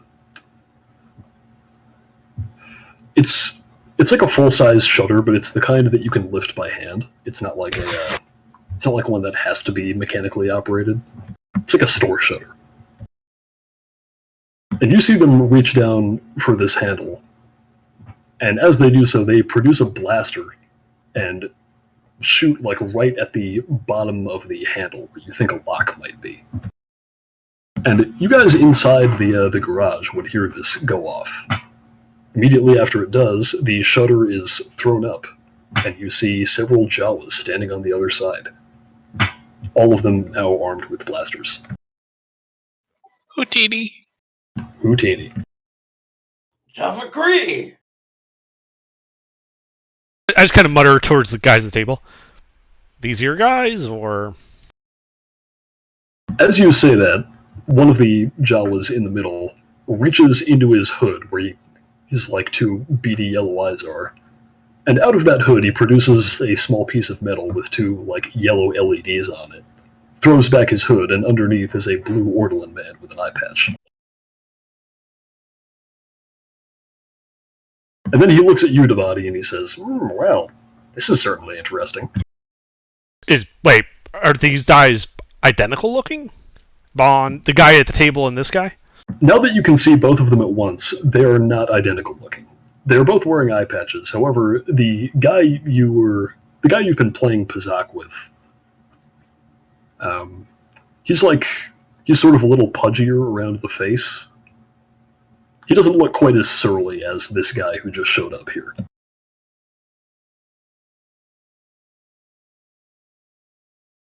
He's got a stand-in. Oh, crap. Oh, so could have just knocked. You didn't need to blow the lock. You can take the guy's seat if you're just moving your cutout away. Oh, I'm not moving my cutout away. I'm moving my cut away. And my cut is going to be the entire pot.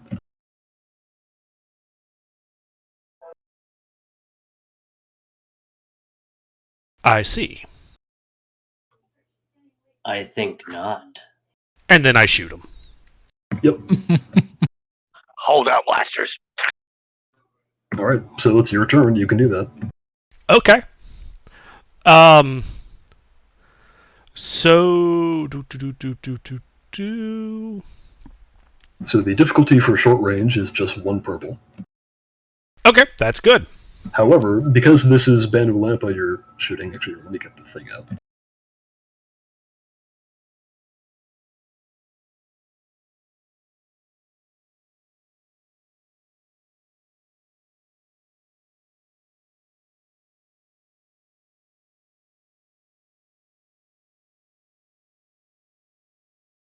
Yes, the difficulty will be 1 red and 1 purple because it's him.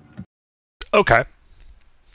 Then I'm going to spend a light side point to upgrade the check. Yep. Do a what? Because I'm not great with a gun. What's a light side point? However, you do manage to hit him. Apparently. Yep. What is the base damage of your holdout blaster? 5. 5. All right.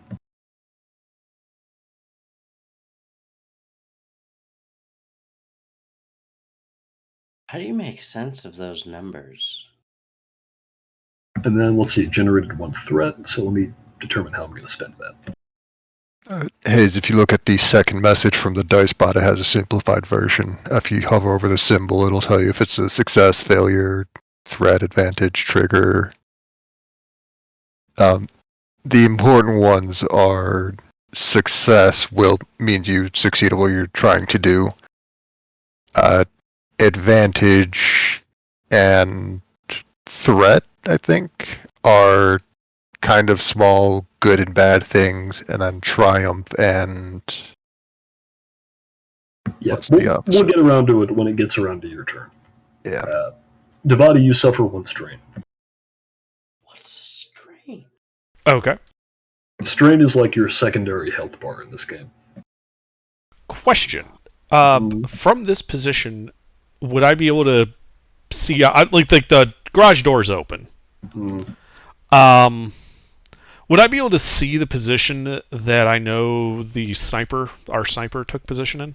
You know where they are, and you can see that position. However, you cannot see them. They have successfully hidden themselves. Right. My point, though, is I wanted to ensure that from this position, they have a line of sight on the lead Jawa.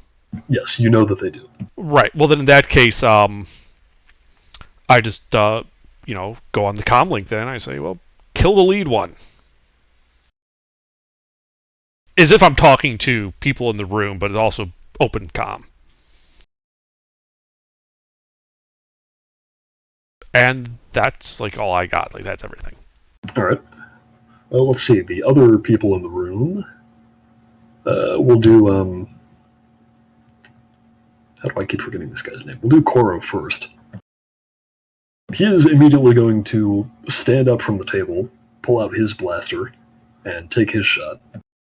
Is he also shooting the Jawa, or is he shooting me? No, he is shooting the Jawas. Okay.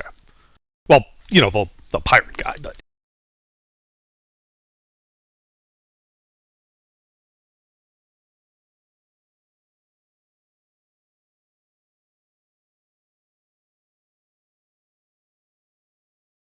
You can still call them the Jawas. You just have to use air quotes.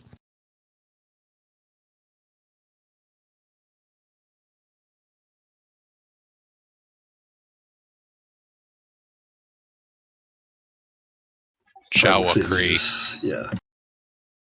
Jawa Cree.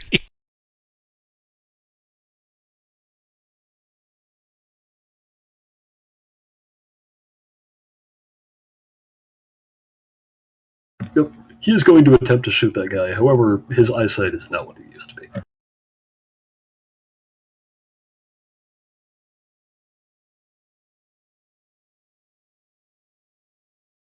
Yeah, he misses. And then, upon missing, he is going to... he's going to leave the garage the way you came in and attempt to run out the front of the store. And he disappears from view through that door. Okay. I mean, I think we made a positive contact here with him. I don't see any reason to go after him. Our target's in front of us. Yep. And now it is Braytak's turn.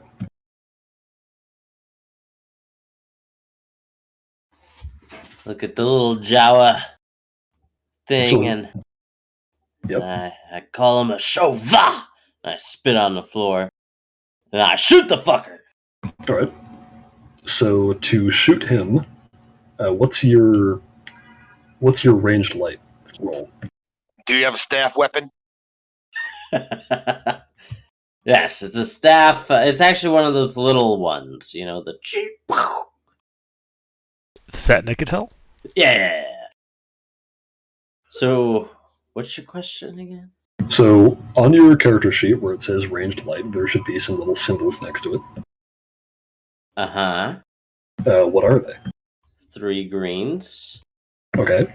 So to attack this guy, you need to roll 3 greens, 1 purple, and 1 red. But I will point out you have maneuvers you can spend during your turn as well if you would like to aim, which gives you a boost die on your attack. Doesn't he have to use a maneuver to draw his weapon? Oh, that's right. Yeah. That's what I You could did. suffer a strain to do another maneuver. But yes, you would have to use a maneuver to draw your blaster. Actually, I have a duelist grip on my pistol duelist grip, on my pistol, which means when wielding no other weapons, I may aim it once per round as an incidental. Indeed, you may. So that gives you a boost die on your attack roll. So here, let me type out what you have to roll. You said you had 3 green? It shows 3 little green. I would suggest using a light side point to upgrade one of those greens to a yellow. You could do that. Where do I even see my light side point? It's a party level pool. So when you see us doing $D, so the bright ones are light side points, the dark ones are dark side points. We can flip over a light side point to a dark side point to gain an advantage in combat, usually by upgrading a combat roll. Yellow dice are better than green dice. Okay, so I'll do that. So yeah, $side D, L, and then L to flip over a light side point. And then I think Pete said he was going to type out for you. Yeah. So you would do $R space and then that. Yellow, green, green, blue, purple, red. Yep.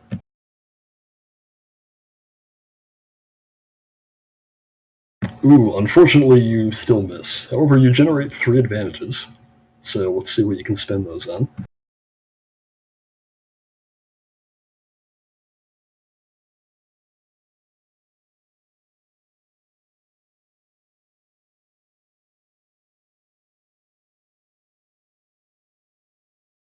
So officially, the stock effects that they give you are only meant to be spent if you attack successfully. But you should still be able to get something for them.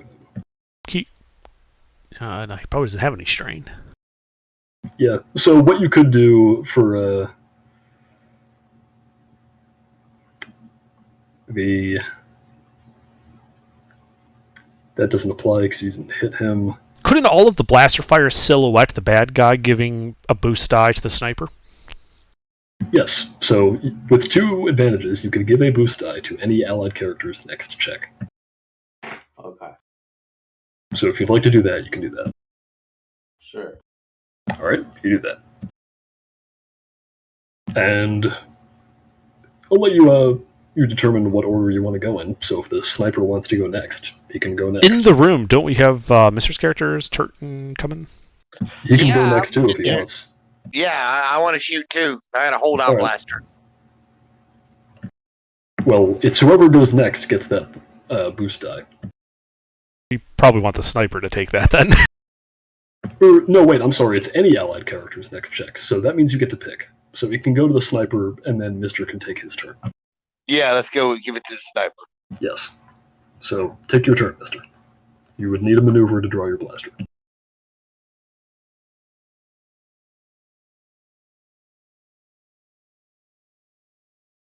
Where are maneuvers displayed? It's in the cheat sheet section. So, okay, so I would roll a yellow, a green, and a red.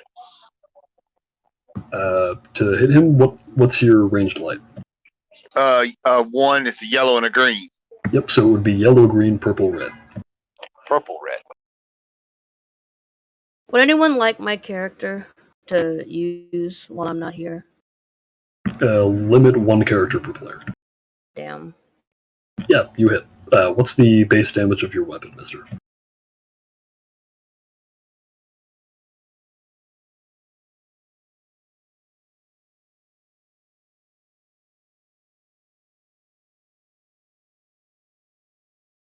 I'm sorry, it's holdout blaster, base damage is 5. Yep, so that means you're dealing 6 damage. Alright. Well, Anya passed out while on lookout. Okay. Okay. Goodbye, guys, for now. Have a good night. That's easy. Have a good one. Yep, your shot hits him. Just, like, barely grazing him, but you think it did something. Cool. You also think that he's probably wearing some kind of, like, protective armored clothing under those Jawa robes. Can I call out through a comm link, or would that require an action to tell No, you them can- to make you a can talk. headshot? We walked in with our I comm links would- open. Okay, Yep. so I'm gonna say make a headshot. He's wearing armor.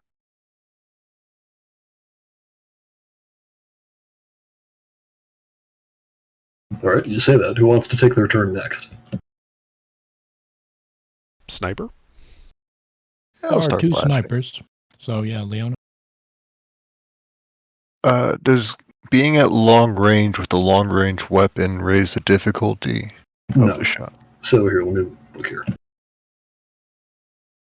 The difficulty at long range is 3. So unless you have something else that affects the difficulty of your attacks, so for example, if you're attacking Banu Lampa, then it would be 3.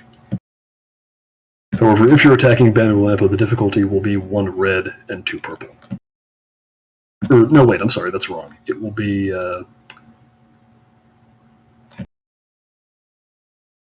it will be 2 red and 1 purple. There we go.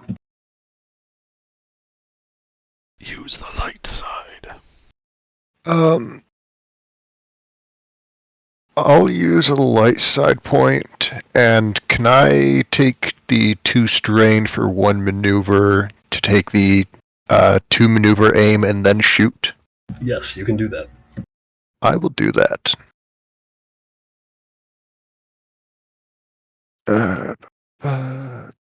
Our light side dice is an L. $DL. Mm, Alright. Dollar sign R. Green. 2 from aim. Am I getting the bonus from the Bratax yes. advantages? So you get an additional boost die from that. So that would be 3. Additional boost die. And the difficulty should be 2 red, 1 purple. Red, purple. Alright, let's see how this goes. Unfortunately, you missed. Somehow. Badly, like you missed badly. Yeah, so... Well, I mean, he shouldn't Got just 6 miss, because advantages. he was very prepared for this attack. So... We'll say that he took his shot and he was going to, like, strafe him with some automatic fire, but he started a little bit too early, and that allowed Banu Lampa and the other Jawas to move out of the way, and so he doesn't get to hit anybody. Now, let's see, let me spend that despair first. 6 advantages, but still failure because I only rolled 1 actual success. Yeah, if only you could convert advantages into successes. Yeah, unfortunately, so triumphs are also successes, and despairs are also failures. So it is important to remember that. You have to do that math yourself. Right. Yeah. So let's see.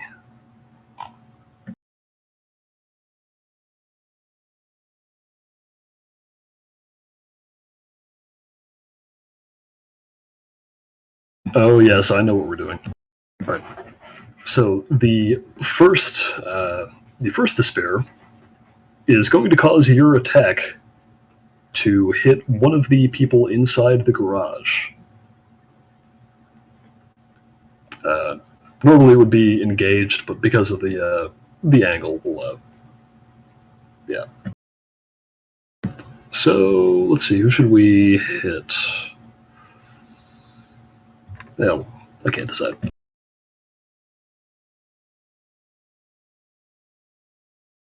All right, they're going to hit Braytech. So, what is the base damage of your weapon, Leona? 10. All right. So, Braytak, what is your soak value? 3. All right. You take 7 wounds. So please put 7 in the wounds field on your character sheet. You fucking kidding me? Got blasted. The second despair is going to cause your weapon to run out of ammo. That's why I started with 4 extra mags. Yep. However, you do have those 6 advantages to spend. What can I spend these on when I miss? Wait, what about the defense? I thought my stuff. What does that mean? That's how hard you are to hit. That would apply if he had been targeting you. This happened because he missed really poorly. It's friendly fire. It's friendly fire. Although you're not really friends, so it's just fire. Crossfire. Yeah, caught in the crossfire. There's really not much to spend advantage on when I miss horribly. Well, couldn't you give I forget Ajar's character's name? Couldn't you give him an advantage since he's like right next to you? For Tix's long range shot? I'll do that with however many advantages I can throw at it. That's 2. Can we use the same one multiple times? No. Damn. Well, if he goes next, you could spend 3 and give him 2 boost dice. Yeah, so you have 6. So if you spend 3, you could give 1 to your next allied character's next check, and then 1 to any allied character's next check. So that would be 3. And the only one that costs 3 by itself that you could activate in this would be the well, you could do the environmental penalty one, but that already doesn't apply. So also you could do the +1 defense thing. Could he do the free maneuver? The free maneuver. I'm asking because you just said his gun ran out of ammo, so he could use that to reload before his next turn. No, he used those to. He already used his free maneuvers to aim. For 2 successes, you get an immediate free maneuver. Yes, but you only get 2 maneuvers per turn. Oh, okay. Never mind then. Yep. I think I'm well out of range of anything this guy has. I don't suppose I can make him drop his weapon with the automatic you fire. would have to hit him for that. That's stupid. Okay, I'll take the range defense. Alright, so you have 1 ranged defense until your next turn, and you give 1 boost die to the next ally's next check, and then for the other boost die, you get to pick an ally. Alright. Are those both me? Can they be? I think that's a good idea. Like, I think Tix should go next. Jim? Yeah, you can. Yeah, sure. Take both. Alright. I hope you have better luck than me, because my boost dice didn't help for shit. Yeah, sometimes you just roll bad. Just like in D&D. Alright. It sounds like Tix is going next. What do you do? Okay. Well, let's see. I'm already prone. I'm going to aim and then shoot at these guys. Or shoot at specifically a blue elephant man wearing Jawa robes. Yeah. Alright, before you do that, do you have anything that helps you shoot things? Or have you not gone into that yet? I have nothing that... Well, I have higher critical, but that's about it. Okay. Well, that'll matter if you hit him and are able to cause a crit. Yeah. Alright. Yeah, so let's see, you're attacking at medium range, right? Yeah. Okay, so let's see, medium, the difficulty will be 2, and then he upgrades it twice, so the difficulty will be 2 red. Okay, hold on. And I get a boost from aim. You get a boost from aim, and you get 2 boosts from your friends. From my friends. And then against 2 reds. Against 2 reds. Okay. I feel like this should not be a bad situation, so it should be green, yellow, yellow, blue, blue, blue, red, red.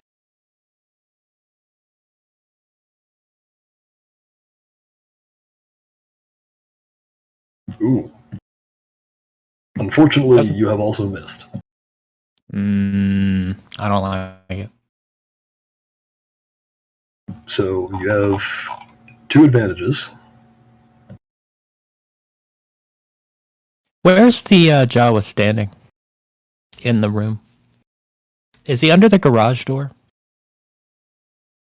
Yeah, he's sort of like just inside the garage door. Hmm.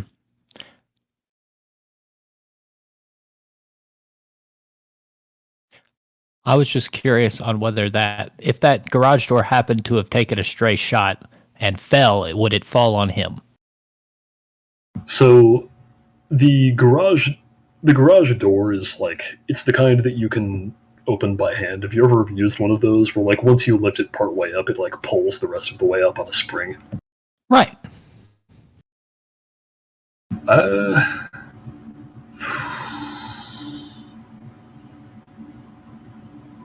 That would be. I think that I'm going to say that would be a little too convenient for just 2 advantages. You could. Right. I feel like there would be something similar you could get out of that though. You could. I don't know. It means I won't be able to shoot him anymore because he's going to be in the building. Yeah, that would. I mean, that would certainly be bad for you, but it would also be bad for him. Yeah, that's why I didn't think it was terrible. Let me see. Yeah, if you want to use it on something more abstract, what's something good you could get out of that? I know. Your shot. Remember that cart full of scrap that they had? Your shot could hit one of the wheels on that and cause it to tip over. And that will, like, knock over a couple of those Jawas.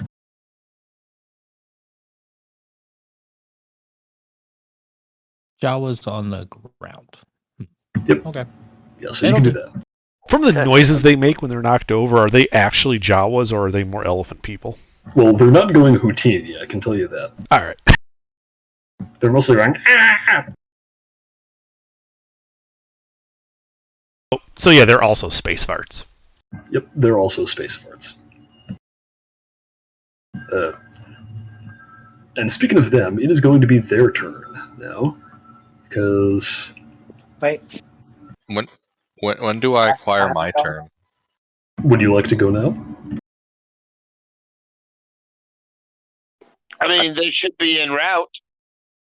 Yeah, I mean, there's not a whole lot you can do. I'm assuming you're just spending your turn running there. Yes, but I just want it to be said so it doesn't say that I didn't and then I'm still stuck over there. Yeah. 2 maneuvers would get you, like, within line of sight. If you have... Here, let me look at the range bands again. I should really know this by now. What's the,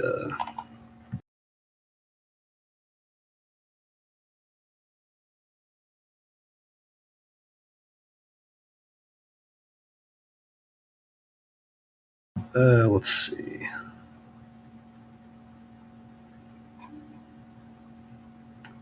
Yeah, we'll say 2 maneuvers would put you about as far away as Tix is, so you would be at medium range.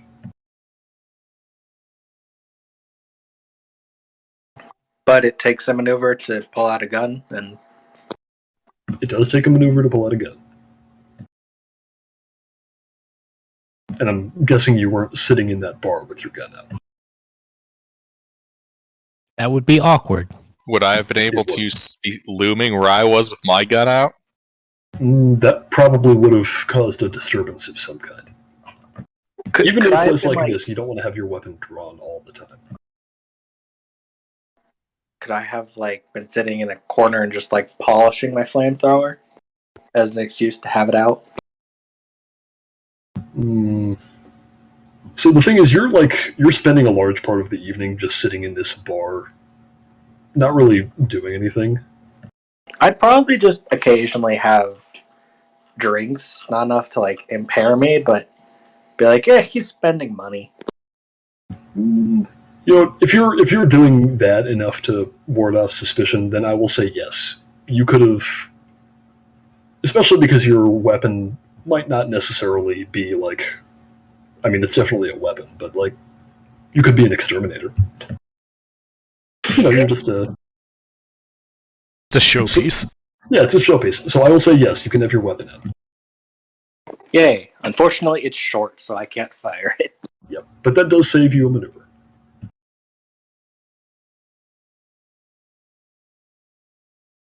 So, unless Branks is going to, like, self-restrain to get a free maneuver to move twice and then use your action to do something.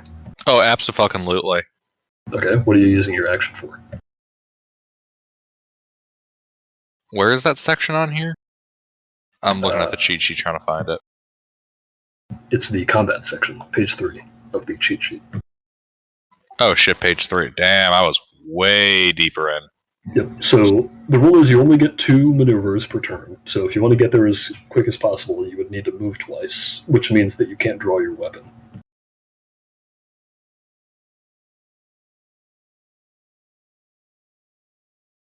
You could also go a little slower and have your weapon drawn first.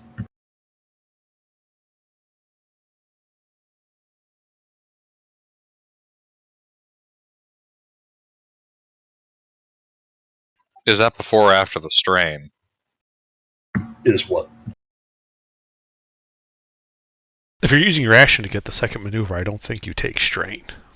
You don't take strain. I'm saying that if he wanted to suffer strain to get a second free maneuver, then he could do that and then use his action for something else. Like aiming? No, because that's a maneuver. Okay, so let's see. My actions could be on a maneuver, an activation of ability, a skill check, or a combat check. If you bought like an ability from a skill tree to fire off. Right. Yeah, you could make a combat check, just... What's a combat check? An attack. Oh, so I have line of sight to shoot?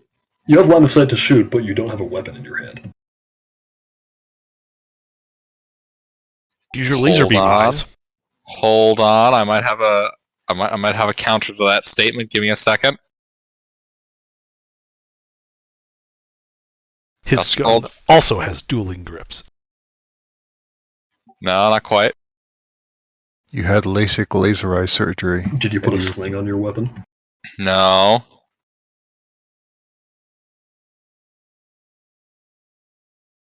What's the range to these guys?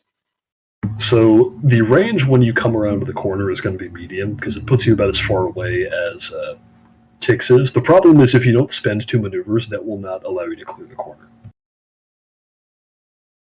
So if you only spend 1 maneuver, you are out of line of sight. All right, I'm gonna try to get some next level stupid here. Okay. All right, shit.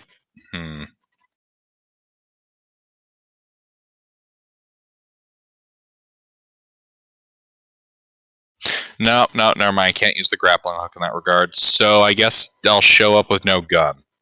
All right, you run around to the corner with no gun out yet. And I will use my action to... Be cool. I don't know, I can fucking coerce people? Is that something I can do? I mean... sure, what the hell, you have your action. I mean, do you want to yell? Like, draw attention to yourself? Yes. All right. Actually, no, hold on a second. Let me see how coercion works for.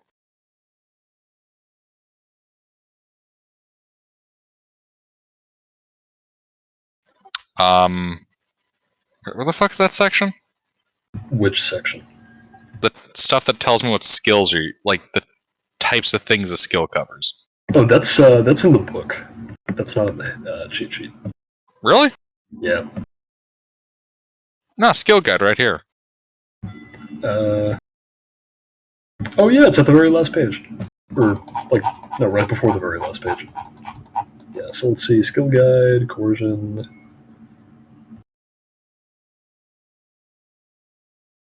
this will not be an opposed check, because they're all the same stat block anyway.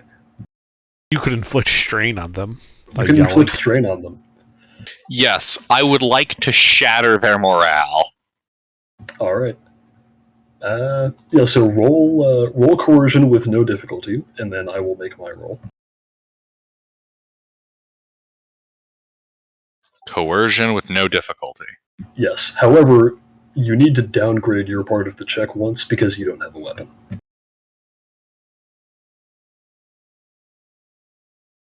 So what does that make it? What's your normal coercion roll? Yellow, yellow. Yellow, green.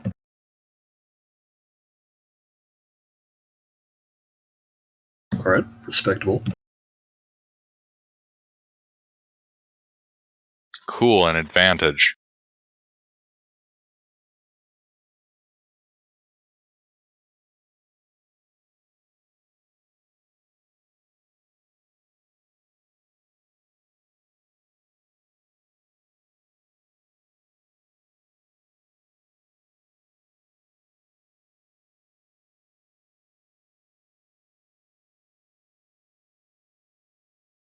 Oh my god. What?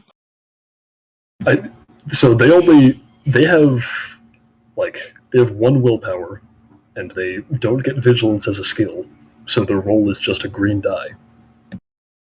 But they still made 2 successes. Well, actually, here, no. Let's roll for they're in groups, so we'll roll independently for each one.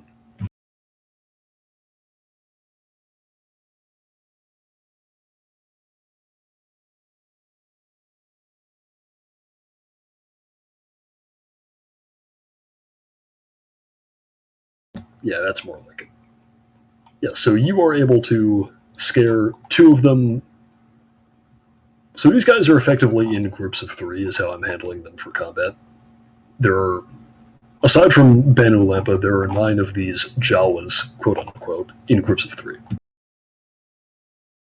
So 2 of them are scared of you, 1 of them is not. So 6 of them are scared of me. Yes.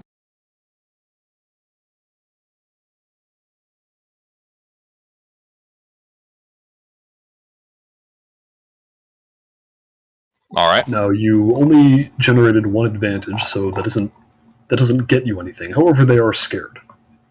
And let me look up what that does. Because it does do something. Where's the that should be here somewhere.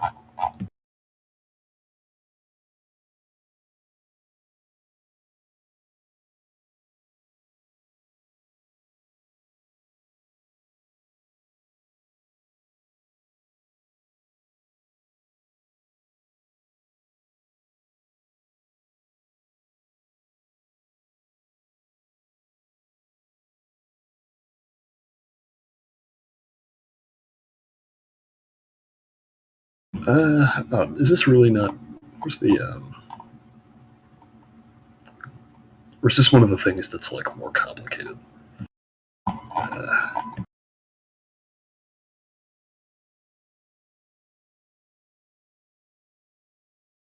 Oh, here it is. Okay.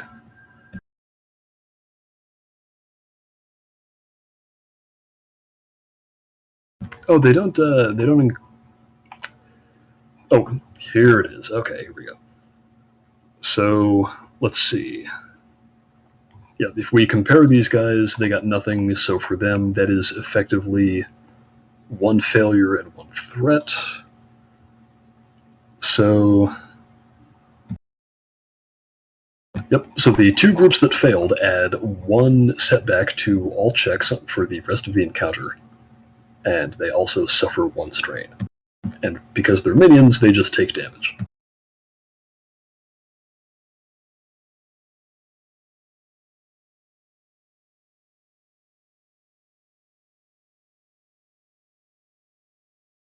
Do they all have 1 hit point? No. You don't cause any of them to drop dead out of fear. However, they are visibly scared of you. I mean, that would have been pretty satisfying. 6 simultaneous heart attacks. Alright.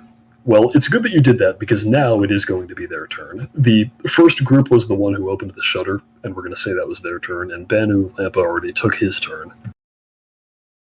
So now they get to do their thing.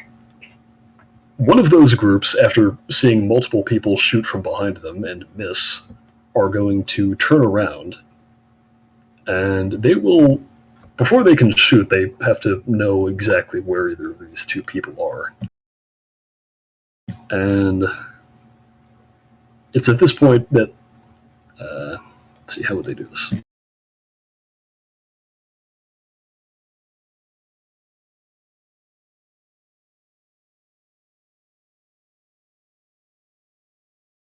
So, it is going to be their perception versus your stealth.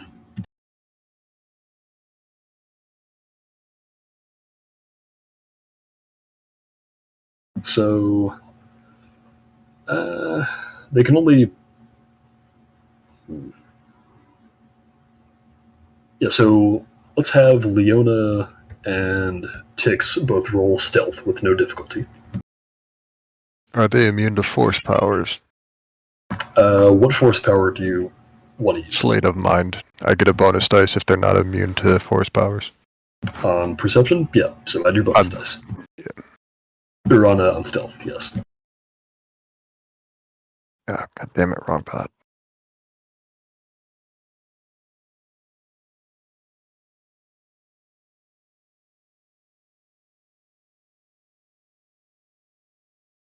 Why the fuck does it keep giving me all these advantages? They don't help. Yeah, that happens a lot. Alright. Yeah, it does seem to. So that's what you got. And now these guys, they're both afraid, and you have cover, so that's going to make this harder for them.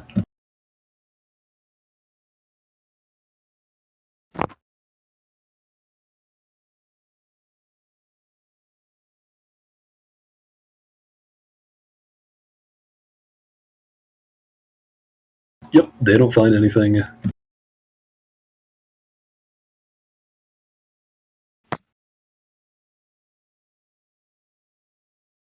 And they also don't find anything.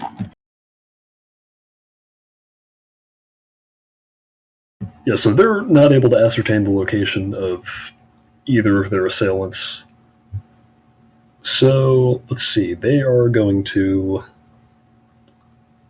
And that will have been an incidental for them because they're just, like, looking over in your direction. They're not, like, going over there to search for you. So they're going to try and pile into the room to hopefully break line of sight with whoever is behind them. And as they do that, they're going to continue shooting at the people inside. So this will now put them at short range, and they each make their attack.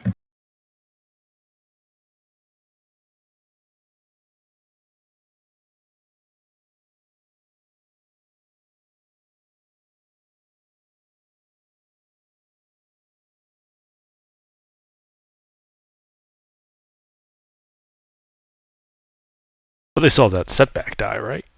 They do still have their setback die.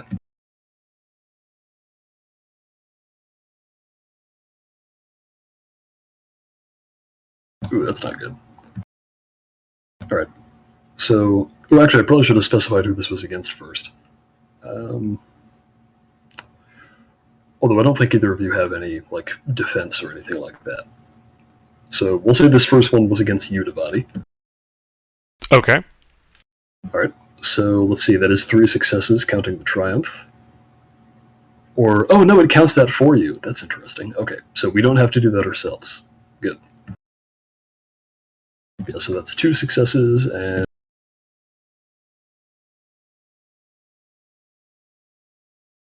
Yep, so that is 7 damage to you, Devati. So Ow. you subtract your soak from that, and then add the remainder to your wounds. Mm-hmm. And what are they going to spend that on? Oh, actually, I know what they're going to spend it on.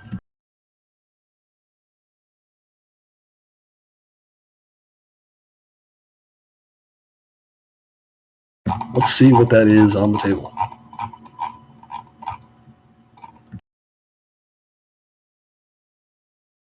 Alright, so add one critical injury to your critical injury counter, Devati. Okay. And your next turn, you cannot cannot perform a free maneuver. Okay. And here, so this is important. You need to keep track of this somehow. Yeah, so on your thing where it says criticals, just like write down that you have one and then write the word distracted. You'll need to know that later when it comes time to heal that. Okay. Alright, that's the first guy. First set of guys.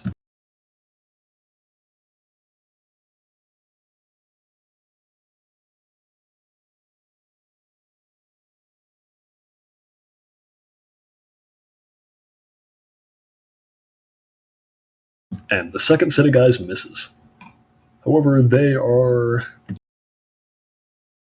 Let's see, they're gonna...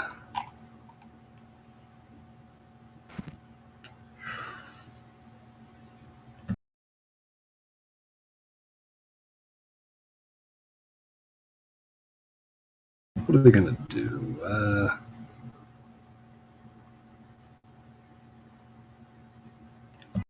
Yeah, they're gonna give a boost die to, they'll give it to Banu Lampo the next time he does something. And that is it for them. Okay. But I only lose my next free maneuver on my next turn, right? So it's just on your next turn, you cannot use a free maneuver. Right, but then it goes away in terms of the Then it goes distracted away. part. Yeah, okay. Yeah. The distracted part goes away, but the critical injury itself remains. Right. Just making sure. Yeah.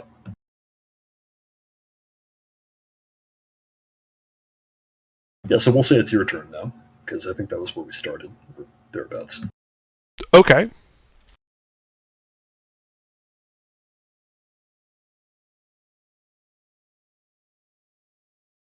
Oh, apparently there was a thing I could have done. Oh well. Oh, what was your thing? Apparently I have dodge. When targeting combat, I may perform a dodge incidental, suffer strain to upgrade the difficulty of the attack, but I didn't do that, so oh well. You didn't do that, but you didn't do that because I didn't tell you that the attack was targeting you. Okay.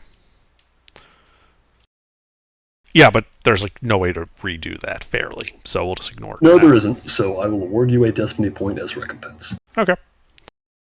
Now it is your turn. Yeah, it is my turn, and I'm going to take the inspiring rhetoric action, make a 2 difficulty leadership check. 1 ally for each success in short range recovers 1 strain. Very nice. Go ahead and roll it. Yep.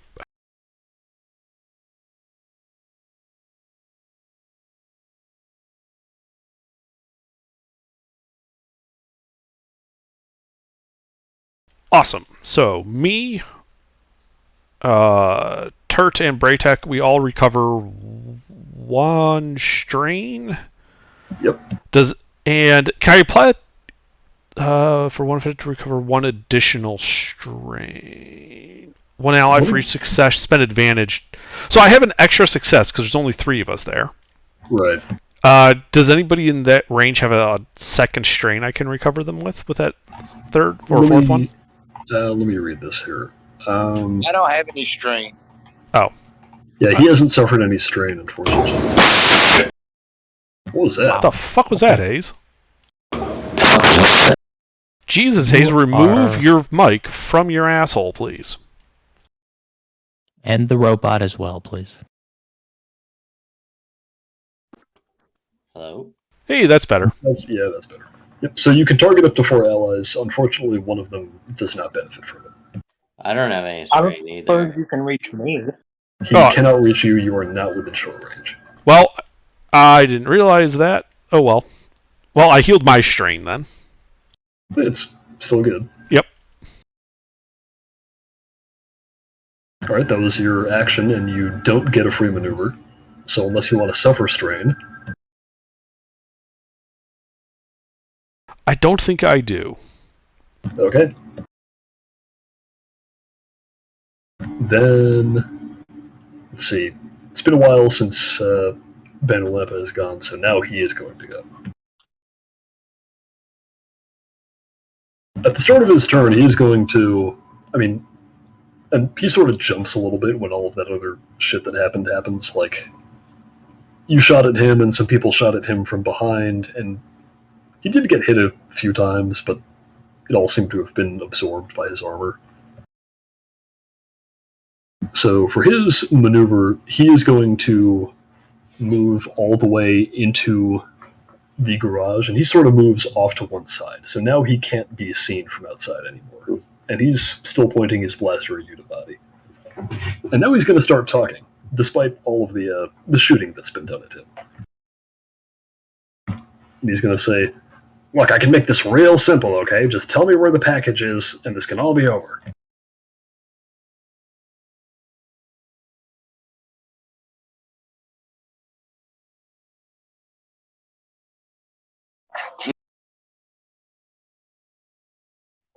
Y'all know what he wants.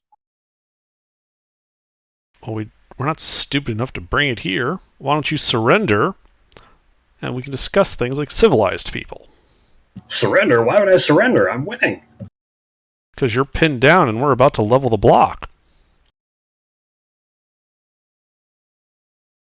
The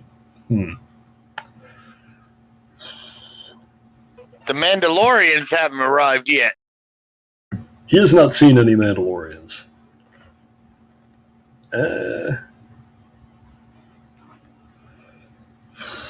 Yeah, I don't think he would believe that. Okay. Fair enough. He hasn't seen any Mandalorians. His guys behind him gibbering and pissing their pants. Yeah, it's a little too outlandish for him to believe it. He says, well, more's the pity. And then he's going to aim his blaster at you. Well, actually, he can't aim. He just spent his maneuver. Yeah, and then he's going to shoot you, Unibody. He already shot me. He did, but now it's his turn again. Wait, you can see he goes twice? Because he literally just shot me. We did the whole thing with the light side thing. That wasn't him. That was one of the groups of Jawas. Ah, okay. Well, then in that case, I will take the dodge thing. Yes. What does that do? I perform a dodge incidental. I suffer 1 strain to upgrade the difficulty of the attacks by 1. So 1 upgrade to his difficulty. Very nice. Is that all you're doing? And I'm going to spend a light side point to make it even harder. There we go.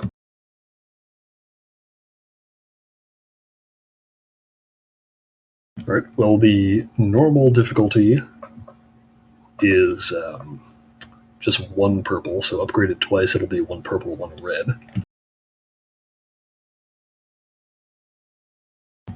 His roll.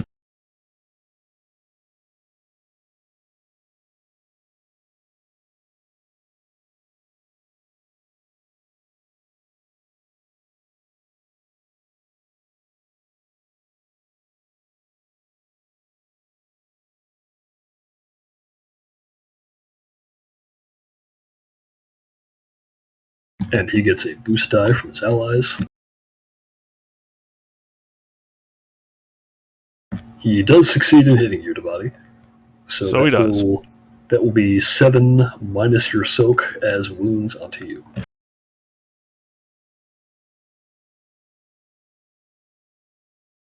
Okay. Now, am I incapacitated when wounds are equal to my threshold or greater than? When you exceed. Okay.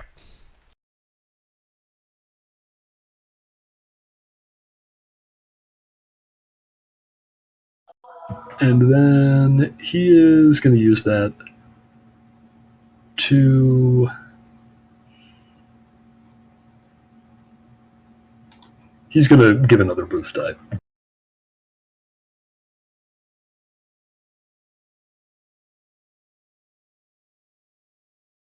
Alright, that is it for his turn. And the third group of Ortolans also gets to go. They're once again going to... Actually, you know what? Since they're... All of them would have seen the... Actually, it's 2 Mandalorians running down the street towards them. However, one of them was not scared. And they're going to move to engage. So, let's see, I think Aiden was at... Or actually, no, they don't even need to move to engage. They're going to keep standing where they are, because Aiden ran into medium range.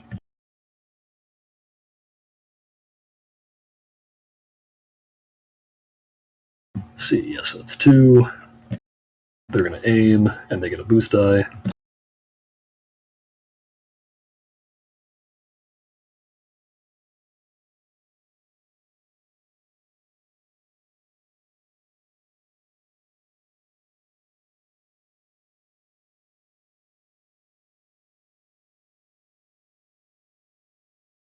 Ooh, alright.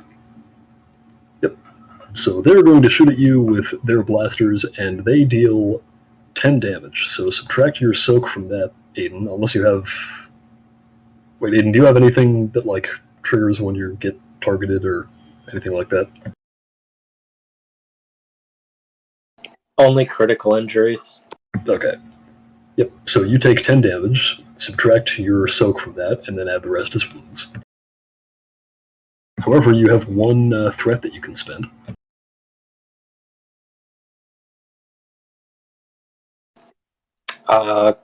Could I make it easier to hit them on my turn?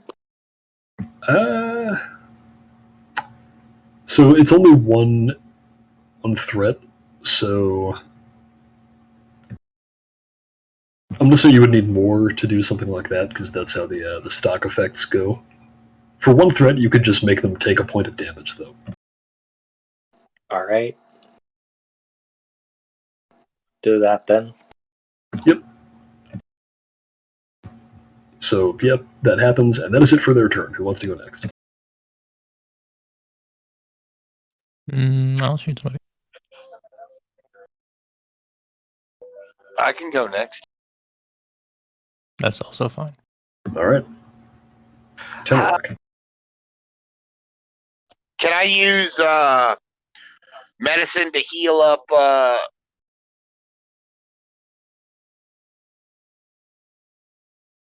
Devati. So medicine is a Yeah, little time-consuming. However, I think you have stim packs on you. I do. I have a bunch of stim packs. Can I hit him with 1 or 2? So we see. Are they in action or maneuver? I'm very injured. He is injured. However, Devati You're is also a stranger. Yeah. Yeah, I don't know you. Devati's the captain. I have to keep him alive.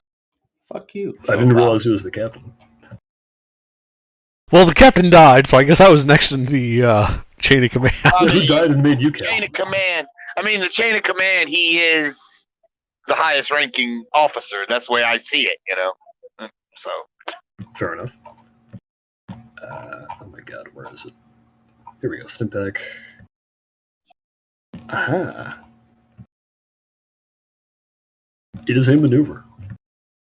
So if you would like to inject Devati with a stim pack, you can do so. You were at a table together, so you would be in engaged range. You can just reach over and do it. All right, yeah, I'm gonna do that. Yeah, that gives him 5 hit points. So it removes 5 wounds. There are no hit points in this game. Right. But yeah, same thing. Same thing. All right, that's a maneuver. You still have your action.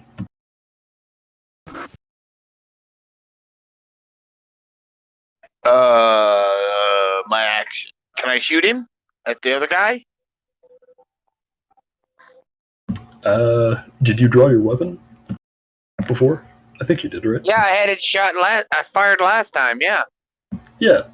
Then you can do that. Okay, then yeah, I'm gonna shoot again. All right, who are you gonna shoot? The elephant man with the iPad. All right, there are 2 of them. Shoot the boss.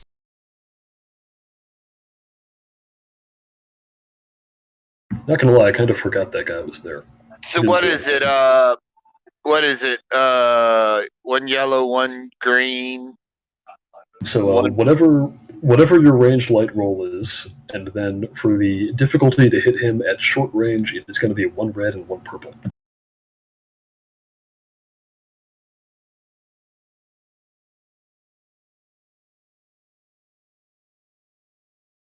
Can we spend a light side point? You can do that. And you can also do things like suffer strain to aim to get a boost die. We should probably spend a light side point to make sure these hit. Yeah, and then so I spend a light side point, and if you spend a light side point, that upgrades your side of the check once. So what's your ranged light roll? yellow green. Yellow green would become yellow yellow. Oh, good. So it would be yellow yellow, purple red. Unless you'd also What like to about aim. the strain? What about the strain? What do So- I have for that? You can suffer 2 strain to get a extra maneuver, and you can use that to aim, which would give you a boost die. Okay, yeah. So it'd be yellow, yellow, blue, red, purple. Yes.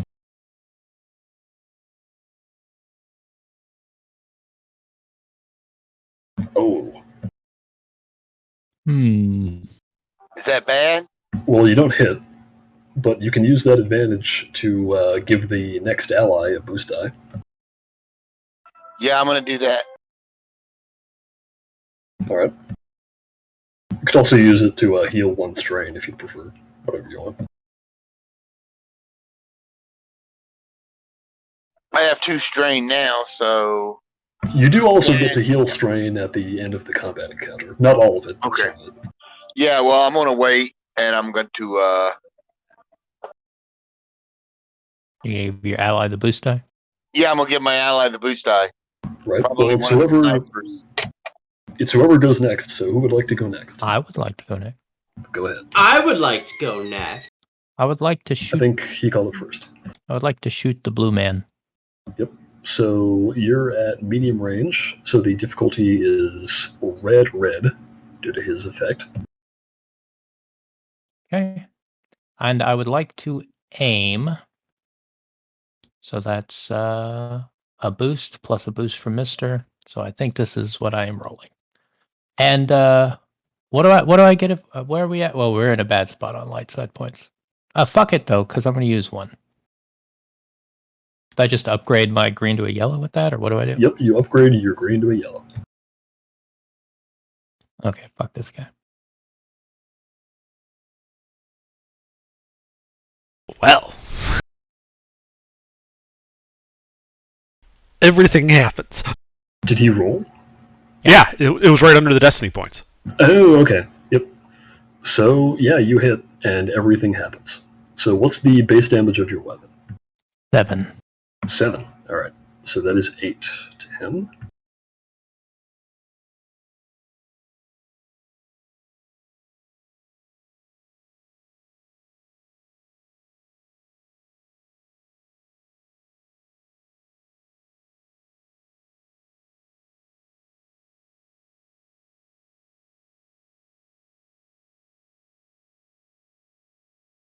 And all of a sudden, he is not looking too good. Now, in addition to that, you have 1 advantage you can spend and 1 triumph you can spend, and then I will spend 1 despair. So what would you like to spend your advantage on? That's a great question. I don't know.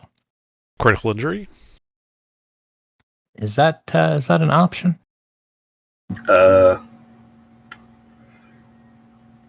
The crit rating on your what's your weapons crit rating? 5. 5. Okay, so that means you need 5 advantages or a triumph to trigger a critical injury. I do have a triumph. You do, and you also have a thing that makes your critical injuries better. Yes. Okay. Well, let's So do that. before you do that, decide what you want to spend that. Other advantage. Actually, no. If you want to do that first, you can do it first. Yeah, I want to crit the guy, and I get a plus 10 to the roll. Yep. So D100 plus 10. Should I roll with this? Is it going to have a Roll with D100 on this? Bangbot. You can roll with this. You would do it by $poly, but just use Bangbot.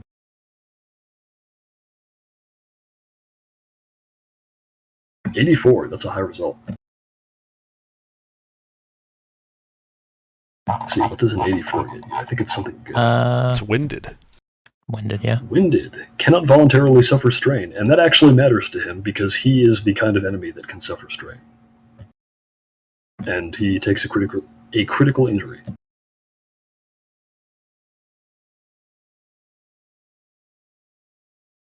Neat.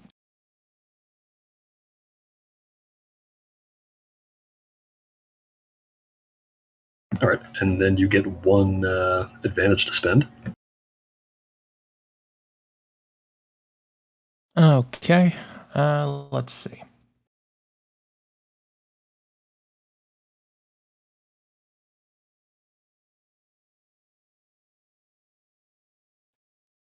It is. I don't know how you interpret this thing. It's.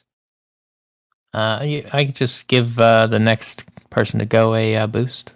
Yeah, that's like the standard one. Just give the I think next person a boost. that's easy peasy. Pass Let's it do along. that.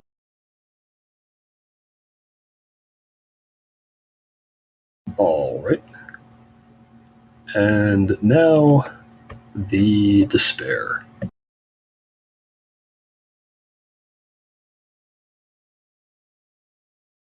You've taken a couple shots, so your weapon needs to be reloaded.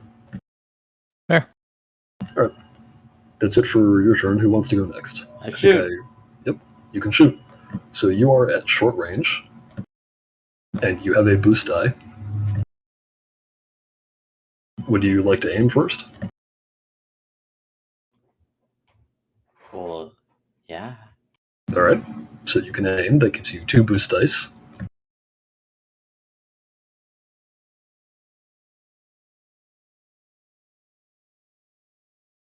So what is your ranged light roll? 3 greens.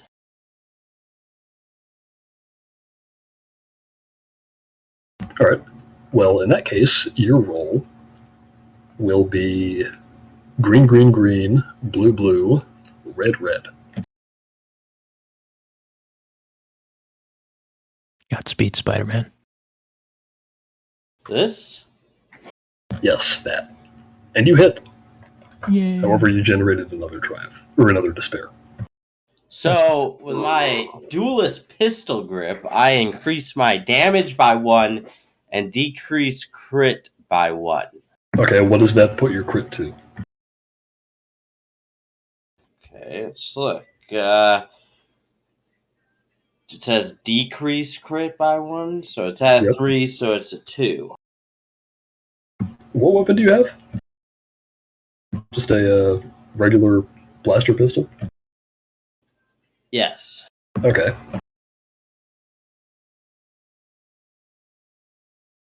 Okay.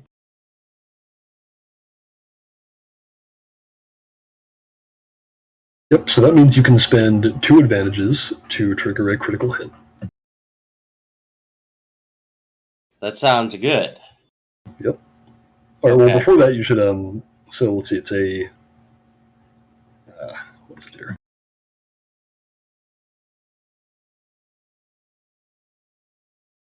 Alright, it's damage 6, and then you said you had +1. 7. Or, wait a minute, that's the, that's a mod, right? Yeah, it's the duelist grip. Yeah, but is that listed next to a 1 in brackets in bold text? Well, there's a 1 and a 2. Yeah, so those you don't get those by default. I should have explained this. Yes. Those are not parts of the base attachment. Those are like improvements that you can buy for it. So you don't start with those. Now, What? that attachment is still very good. Don't get me wrong. Motherfucker. So I couldn't you- have bought those? Well, you have to pay for them, but you also have to like roll to install them. It's mechanics. Alright, well, it's 6 and 3 then. He still has enough advantages to make it a crit. Yep. Do that. Well, first you deal damage, so it's 6, and then 2 successes, which will make it 8.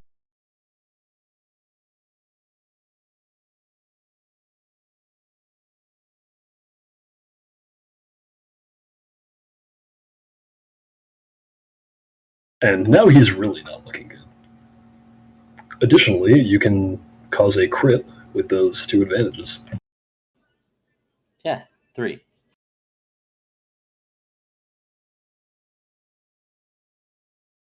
Or, yeah, those 3 advantages. Okay, so you want to cause a crit?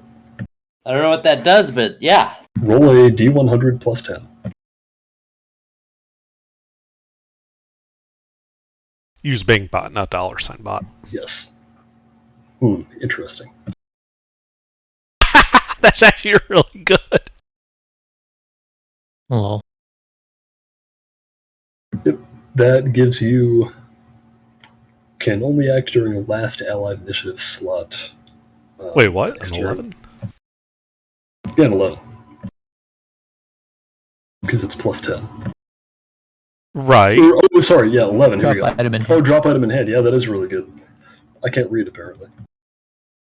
He can't read. His name's Gilbert. No, it isn't. Anyway, yeah, he drops his gun. And suddenly he does not look so sure of himself. I'm so good. I shot the gun out of his hand. Now the Mandalorians are about to arrive. All right, mean, are you doing anything else with your turn?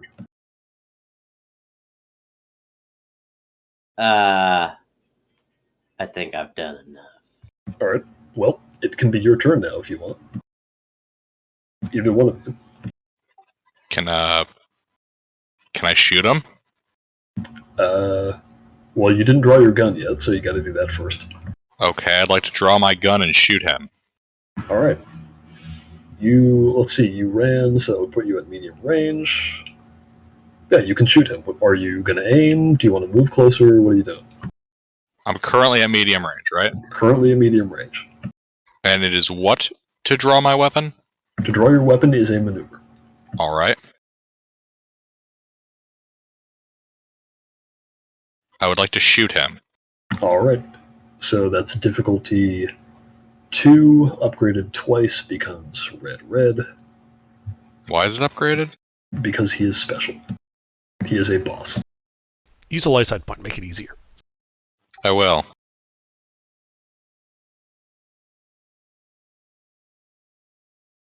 Alright, so what does my roll need to look like here? I have a yellow, yellow, yellow.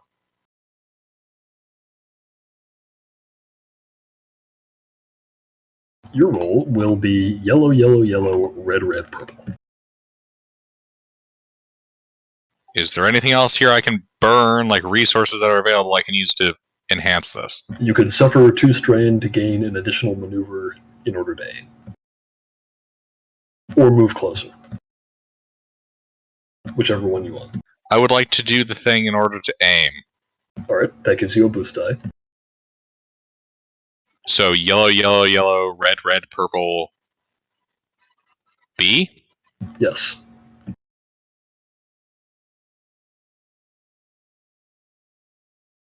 Ooh, you do not hit. Alrighty.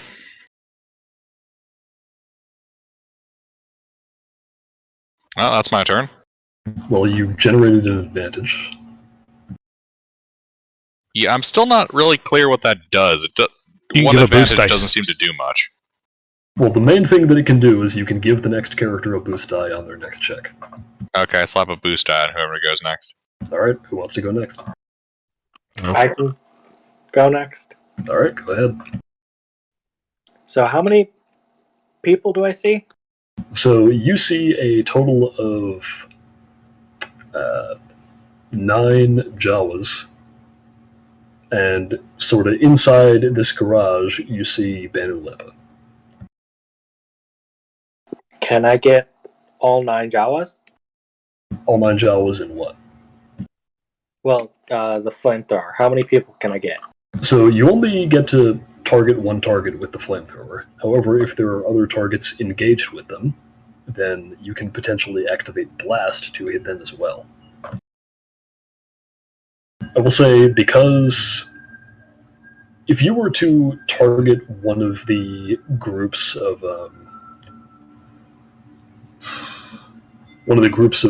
quote-unquote Jawas, which are really Ortolans that ran into the garage, then if you were to activate Blast, you would be able to hit one other group and Banu Lepa.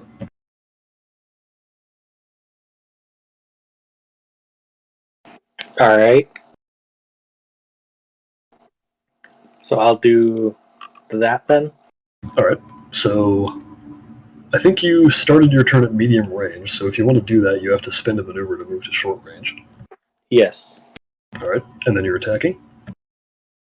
Yes. Alright, well, it is at short range, however.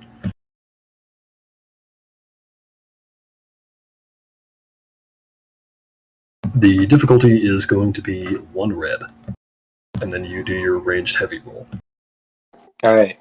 And I'm going to strain myself to aim. Yep.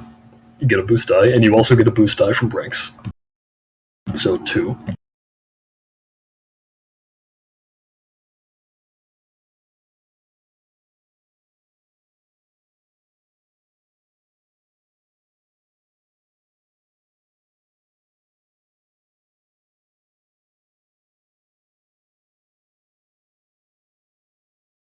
Ooh, yeah, that's good.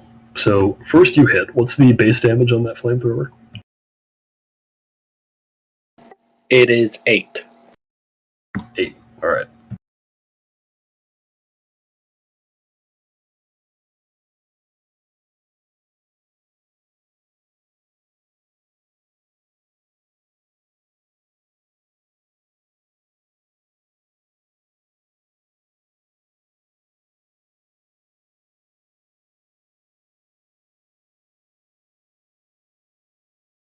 Yeah, so you immediately, burn one of them right away.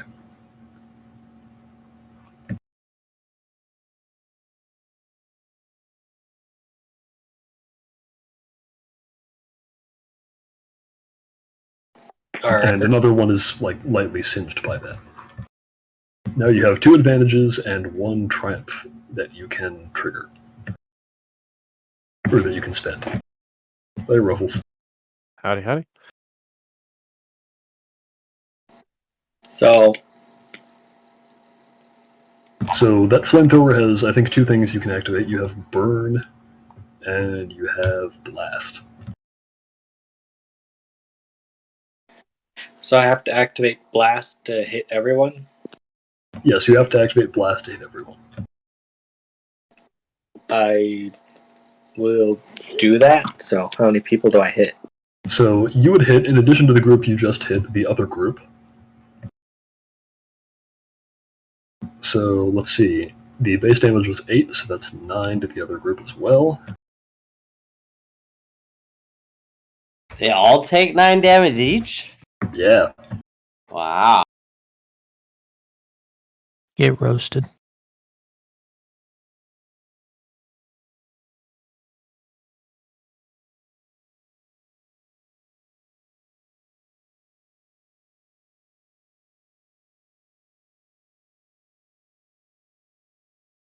And then 9 to Lampa.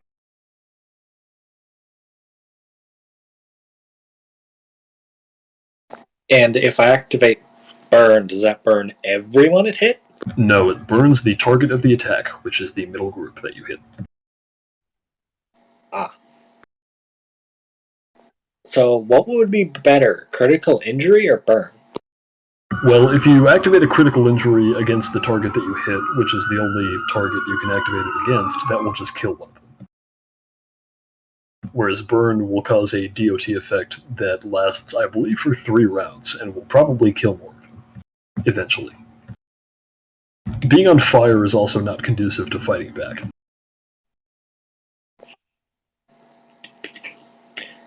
Not conducive to much. But being dead is even less conducive. Yeah, you can kill one of them immediately, or probably all of them, eventually. Although, that will probably happen regardless. Does burn happen at the start of their turn, or when does it happen? It happens, it doesn't specify. I'm going to say it happens on their turn, for the sake of simplicity.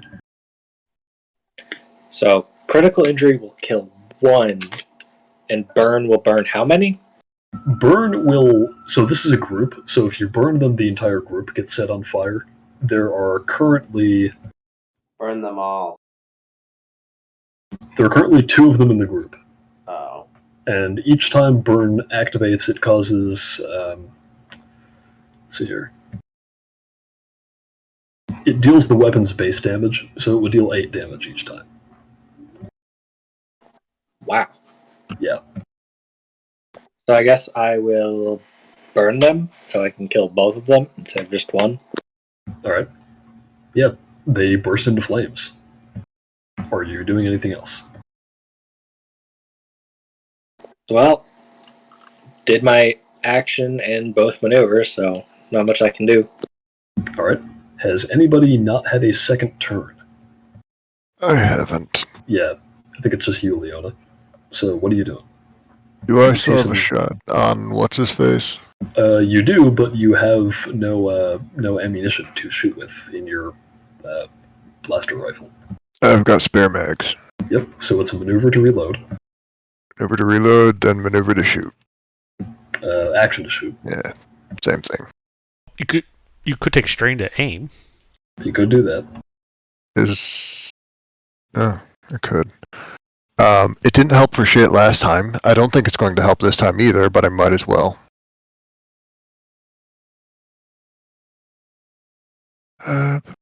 Let's see. It's a blue. What's the difficulty? You're at long range, right? Yeah. The difficulty is 2 red, 1 purple. Alright. Hey.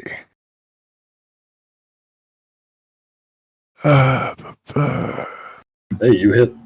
What's the base damage on your weapon? 10. It's got a crit of 3, so I'm gonna spend 3 of those on a critical hit. So before you spend that, I should tell you that you just killed him. Okay. Yeah, you shoot that blue bastard in the back and he falls over. Very clearly and obviously dead, and also a bit singed. It's singed. Now his men are going to run away. And Yep. we could- Let's check back in on the other ordnance. 2 of them are on fire. 2 of them are like very severely scared, but not on fire. And the last 3 look like they're not as scared, but they look like they would sooner run than continue to pick a fight.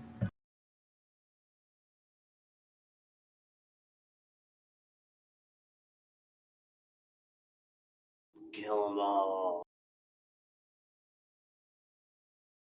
We only get paid for the boss. There's no reason to chase him. I didn't say chase them, I said kill them all. Right, but I say that out loud. Like, I'm encouraging them to run by basically saying, your boss is the only one that actually had a bounty on his head. If you stay, we're going to kill you. If you run, we really have no incentive to chase after you.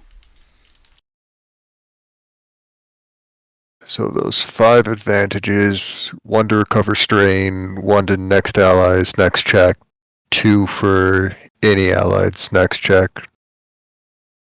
And then I don't have anything to do with the last one. So I will say if you're not going to pursue them, then the encounter is over. Yeah, most of the back. people want to take pot shots I'm as they're running. I'm gonna start healing up with my med kit. Start. All right. Well, moving on. if you are indeed not going to pursue them, then the 2 Orlans that are on fire are going to stop, drop, and roll.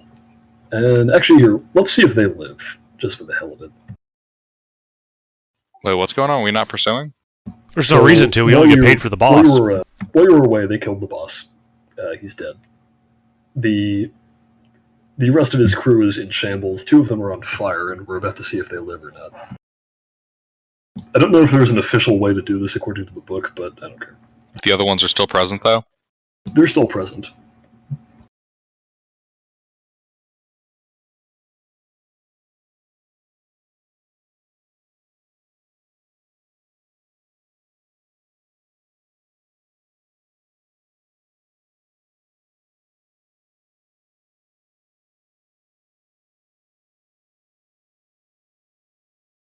And the rating was 3, so we'll make the difficulty 3.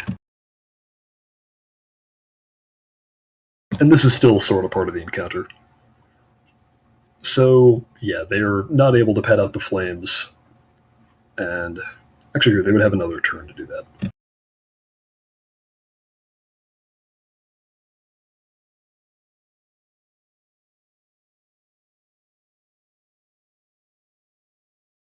Yeah, they both burn to death.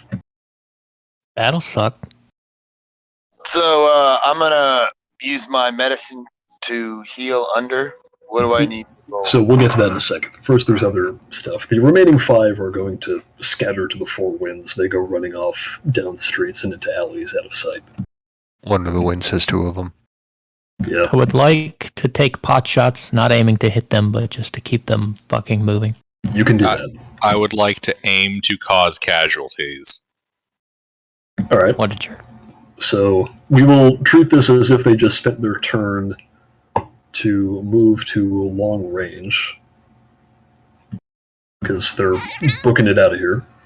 Are you able to take pot shots at that distance? Wait, they can get to long range within a single turn? Yep. That's 2 maneuvers. long range of you, because you didn't move into short range. Okay. I was gonna say, if it's that quick, how the fuck did it take us 2 rounds just to get into the combat? They moved into... They would be at medium range for people in the garage, but it sounded like people in the garage are not attempting to actually kill them. No, when the boss dies and I see these guys running, I'm going to start looting the boss. Yep, we'll get to that. Mm-hmm. Well, it says a carbine's here's range is medium, so I guess not. So, yeah. Okay, so they scatter to the 4 winds and they go running off into alleys. At this point, the combat encounter is now over, and I can flip to the part of the sheet that explains what to do. Let's see, it's, I always forget which 2 skills it is. It's,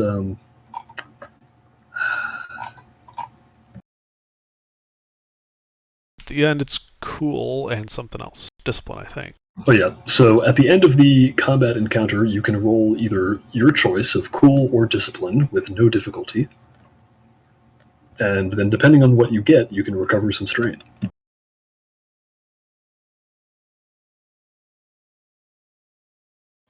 I don't have any strain. What are we rolling? Cool your or choice discipline. of either, yes, of cool or discipline.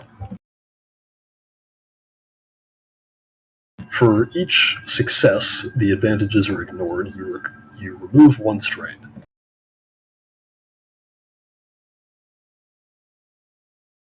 Yeah, recover all of it.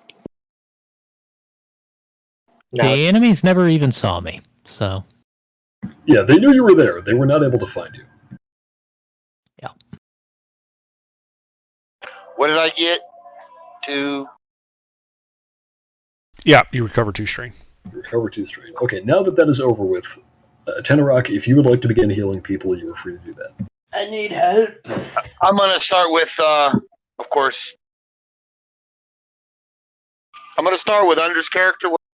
Okay, I am over half my wound threshold. He is. However, Tenorok, I don't know if you remember this, but last time I think I screwed something up and we made a deal that you would get to, like, after the next encounter. I think you can normally only do that like once per character per encounter. But I said that the next time you would get to do it twice. I can do it twice per encounter, yes. For 1 person. Yes. But I'm gonna start on Under. What do I roll for, what's the difficulty? Let me check the cheat sheet here. Above half is 2 purple. Yep. Above half is 2 purple. Is the base difficulty. So do I have any bonus die? You should consult your abilities that you have. Also, you should probably use light side points for this. Would my bonus die from the last attack count, or is that only for that initiative? That's during the combat encounter. The combat encounter is over. Okay. Yeah, I could have had you actually roll initiative, but there are so fucking many of you, it would have been a pain in the ass. Yeah. Okay, no, I don't have anything. I just add, when I make medicine checks, I heal additional wounds because of surgeon. Yep. Cool. So You should also spend a light side point. I've taken 6 wounds. Well, I've got you beat. Because a certain teammate. So what do I got roll? me. I roll my skill check. You would roll medicine with difficulty 2, so 2 purple. Upgraded once if you're Upgraded willing to spend once. that light side point. So upgrade from Green to yellow. Green to yellow. Okay. You would change 1 die.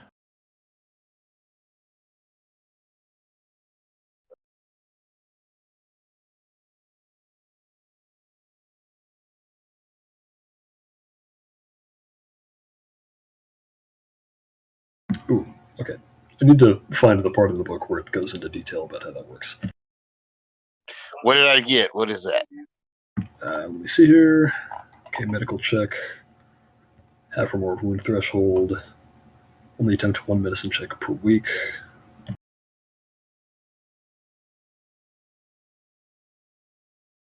So what you got was a failure. Let me see the thing here. Advantages generated during a medicine check may be spent to eliminate 1 strain from the target. I don't suppose he has any strain. Nope. My cool Right. check took out all that. Alright, well, per our deal, you can make another one, so if you want to spend a second one on Devati to try and heal him, you're free to do so.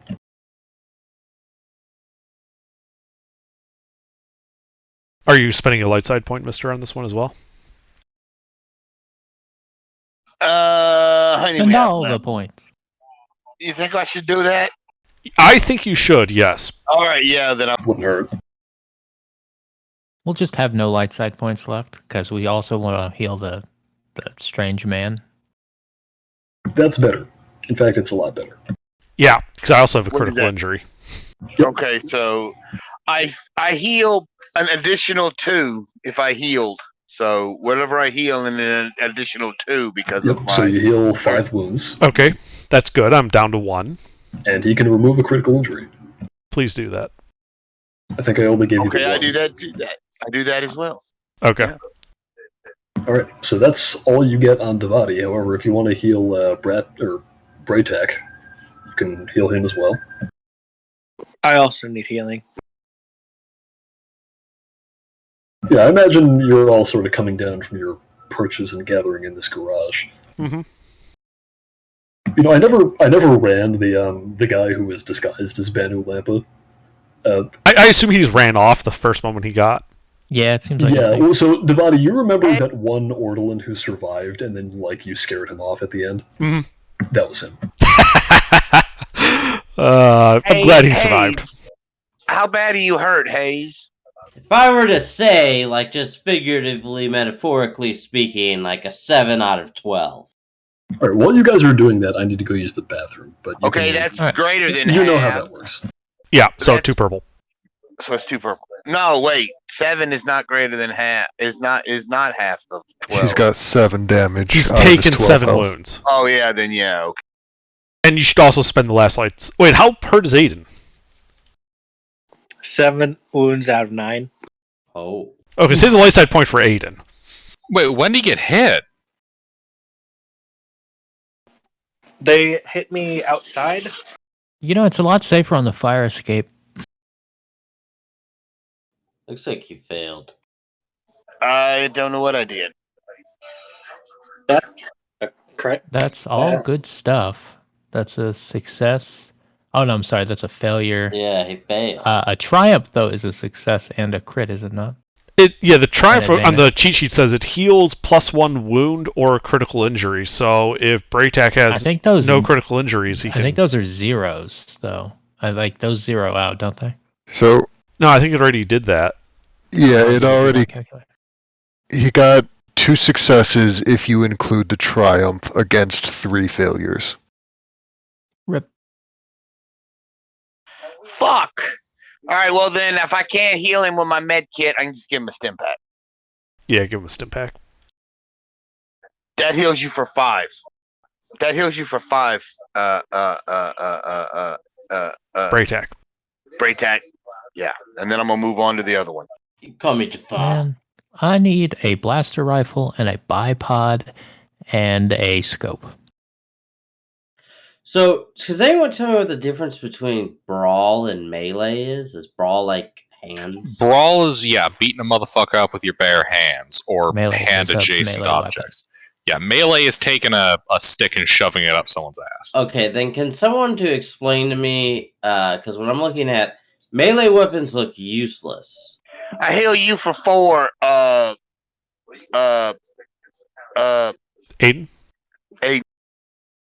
Thanks, much appreciated. Are you looking at melee weapons or improvised? And then I'll give you a weapons? stem pack too, so you can heal 5 more.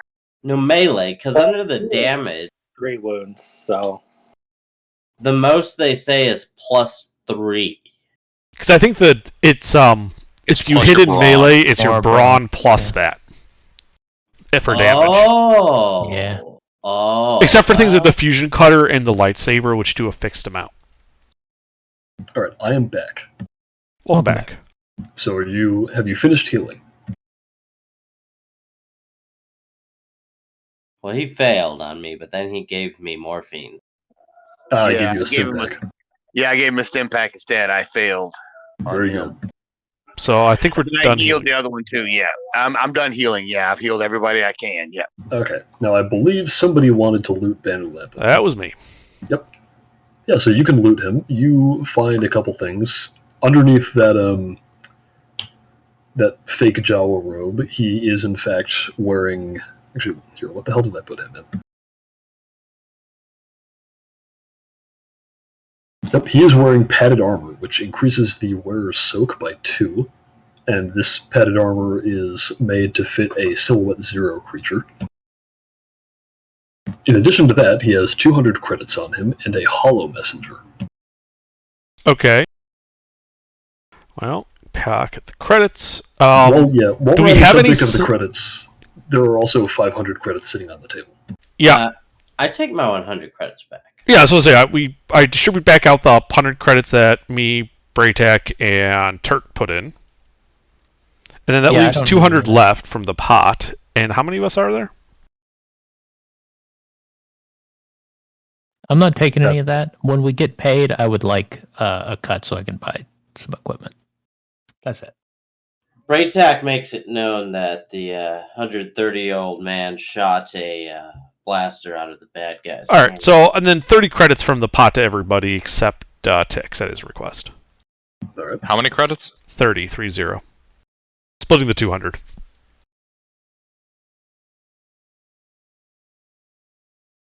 All right, yeah. So you find that, and you find the Hollow Messenger.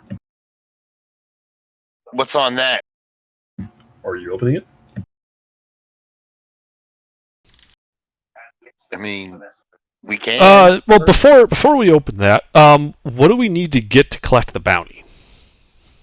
You think that what you would need is, I mean, if you want to be better safe than sorry, you should keep the entire body. But you Okay. think if you wanted to keep as little as possible, you could take the head. All right, let's just keep the body then. Yeah, bring Soul. Do we have pick any that up. Silhouette 0 people in the party? I am. Then it looks like you get some padded armor if you want it. Is padded armor better than armored clothing? Yes, it is +2 soak instead of +1. What does defense do? Defense? Defense makes it harder for people to hit you. When you have defense against an attack, you add a setback to the attack. That's the black die. Oh, so they should have had a black die when they tried to hit me? You have defense? Armored clothing says it has defense. Oh, you have armored clothing. Oh, yeah, so that's not better than what you're wearing. Yes, you should have had. But apparently, if a teammate shoots you, you don't get it. Just so you know, Aiden. That's how this works. It's the same as if somebody rolls a nat 1 on a ranged Yeah. attack. Hayes quit being salty. That's how it's always worked. Back talk me, Pete. I'm not the DM. I'm the GM. I'll backtalk who I want. No, I was calling Gilbert Pete. You gotta stick with the plan. Well, I What figured you plan? were talking to me on account of that you said my Yeah. name. So the padded armor has better soak but worse defense than armored clothing. Yeah. Yeah, So- but you can probably sell it for money, right? The padded armor is worth a bit. I mean, you won't make all of that money back by selling it. There's a penalty for that. Right, but it's the armor that was worn by the infamous pirate Bon Lampa. I'm sure we can get a premium for it because of that. You can certainly try. Well, if Aiden doesn't want to wear it, yeah. And then it turns out, like, during this campaign, about 50% of all the antagonists we fight experienced major increases to their reputation after we killed them. I got a lot of weight. I'll hold on to it. So while we're at it, do we want to sell the boots of the infamous bounty hunter Calo Nord here? The boots are part of the padded armor. I gotta be honest, though, with the boots of the famous bounty hunter Calo Nord really sell, I feel like his hat, or I don't know, maybe his goggles would be like the big selling point outside of his armor and weapons. His codpiece. Yeah. Who's going to believe maybe we if we brought like those shave to a the backwater? mustache off of his stupid chin, we'll be able to sell that. It's funny you mentioned the hat. Like, before I gave this guy an eye patch, he was originally going to have a bowler hat. Nice. Yeah, I'll carry his body over to the bounty board. All right. Well, it is nighttime, and if you recall, Devati, there was a comlink number that you were instructed to call by the bounty board. While that is true, I also would like to, after we settle all that, and before we leave the garage, I'd like to check the Hollow Messenger. Yes, you can check the Hollow Messenger. It does not explode. Very good. Is there a message? Yes, stand by.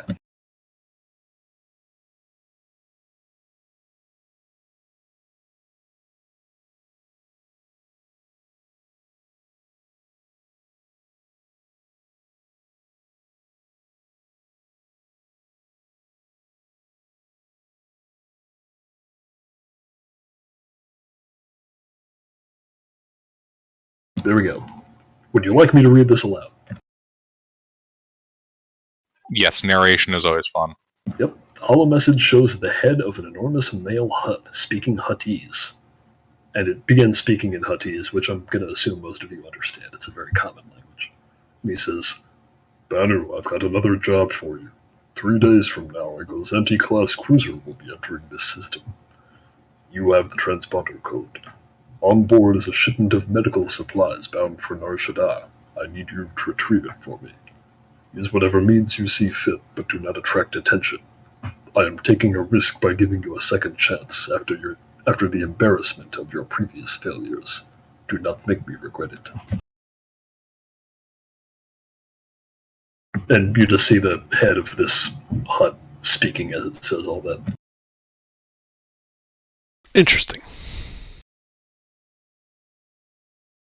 I'm sure someone in the Empire might want to know about this for the right price.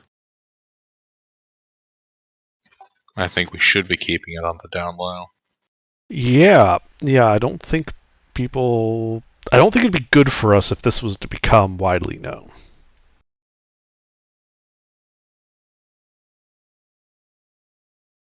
And then I dial up the that comlink number for the bounty. Yep. Yeah, you get the same sort of robot answering machine message as before, and it asks you if you have the bounty. Yes. All right.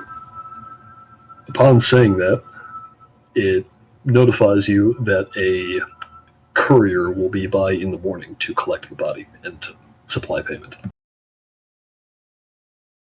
Understood. And I give my room number at the hotel casino. We can stash the body in there. Mm-hmm. Can we? Well, they're actually, before you're able to give that number, the comlink call breaks off. Oh, okay, so they're just going to track my comlink then. Yes. Good thing I bought a disposable. Good thing you bought a burner phone. I actually did last session. I bought because they're only 25 credits. I bought a handheld one, which is what I used to call. They're dirt cheap. They are. Perhaps we should simply hang out here at this garage. This garage is owned by local crime boss Quaro. the guy that ran at the beginning. I feel I'd like we should prefer get not to squat on his benevolence longer than necessary. Yeah, let's get off their turf. Braytech, you're welcome to join us if you'd like. You were part of that fight. Very good. Great. Well, he's probably not Let's going to go make turn any the more bounty money here in at this and- point. wait, like this is like a garage, right? Yeah, it's a garage. So there's like plastic and stuff, like plastic sheeting. You're looking for something to hide the body in. Well, just a tarp to wrap it up. Yeah, you can find that. Yeah. There is also an overturned cart full of scraps outside. Although it's missing a wheel because somebody shot it off. Well, I mean, Branks offered to carry the body. I was just figuring we should put a tarp around it so we don't, attract more attention than we're all going to get walking through the streets with a corpse. In the middle of the night.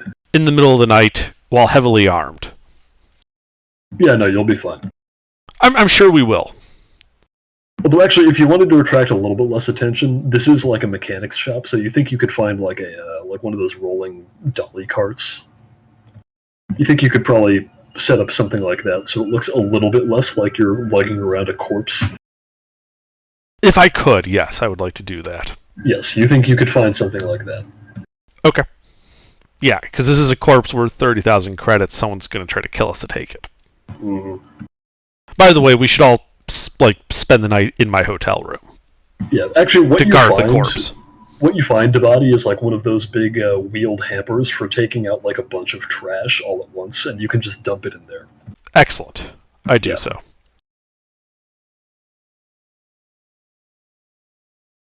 All right. And I have to know, what are you doing with the body during the night? Because the owners of the place where you're staying generally frown upon having that sort of thing in the building.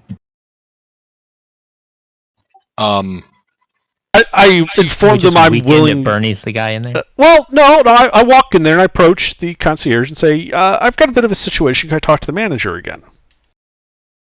Yep, you get the manager. And I'm talking to them like, "So, there was an unfortunate incident, and I'd like to clean up in my room. Unfortunately, because of the nature of it, it's going to be a little messy." And I understand that there's an additional cleaning fee when that type of thing happens. And, just to cover, the additional problems that can cause. What exactly are you trying to convince him to do here? I'm trying to convince him to basically, let me pay him, 100 credits. And then he doesn't care that we're going to stash a corpse in the room for the night. Are you being, implicit about this, or yes. Are you... Okay. I'm alluding to the fact that something messy has occurred, and, it's not the usual thing you would do in a high-end hotel, but I'm willing to pay a cleaning, quote-unquote, cleaning fee to cover the additional mess. Alright, so here's the thing. A guy with a lot of spare income rolls in from out of town, inexplicably wants to have a card game with a wanted criminal who's worth 30,000 credits. Mm-hmm. Fortunately, however, this part of the galaxy is lawless enough that there are bounty hunters about, and sometimes they need to hold on to their quarry. So he is going to gently suggest that for a fee, which will be... Actually, we can probably roll for it, but it's going to start at double what you offered him. He will allow you to store it in the weapons check room at the. He offered 100 credits, right? I did offer 100 credits. He offered 100 credits. That's fine. So I'll match the 100 credits, so we have no arguments. Fair enough. All right, if you want to do that, sure. I just would like our lives to be as easy as possible. Yeah. And for security reasons, we might want to station one of us, take I'm watch. sitting in there on top of that thing all night. Okay. No. Yeah. But they want us to turn in our weapons.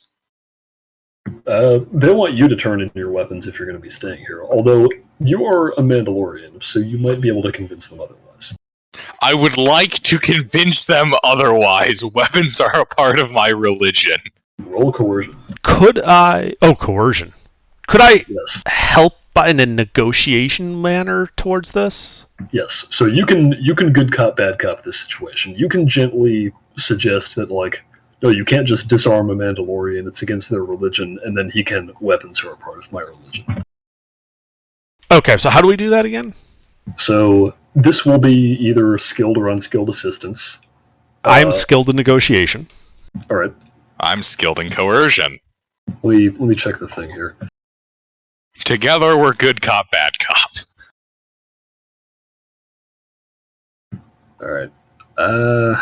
Coercion is presence, right? Or my Will. Coercion is will, negotiation is Coercion- presence. coercion is will. Which one of your wills is higher? I have a 2. You have a 2? I also have a 2. Okay. So because this is a coercion roll, then it's not going to matter. So Well, that's why I was trying to get it to be negotiation. I'm not trying to coerce him, I'm trying to convince him. Right. So if you want to be the one rolling, then you could just make the roll, and he can.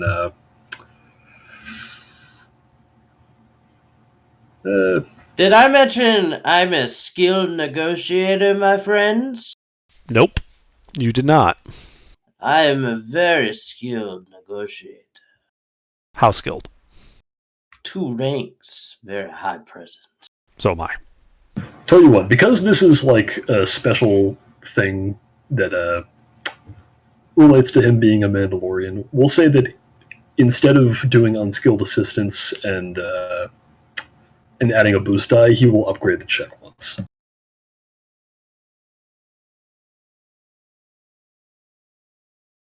So that's like the next level up from unskilled assistance. So who's rolling and what are they rolling? So Devati has said that he wants to convince him to let you keep your stuff on you, so he is going to roll. However, he is going to upgrade his side of the check once. Okay. Meanwhile, I'm not done yet.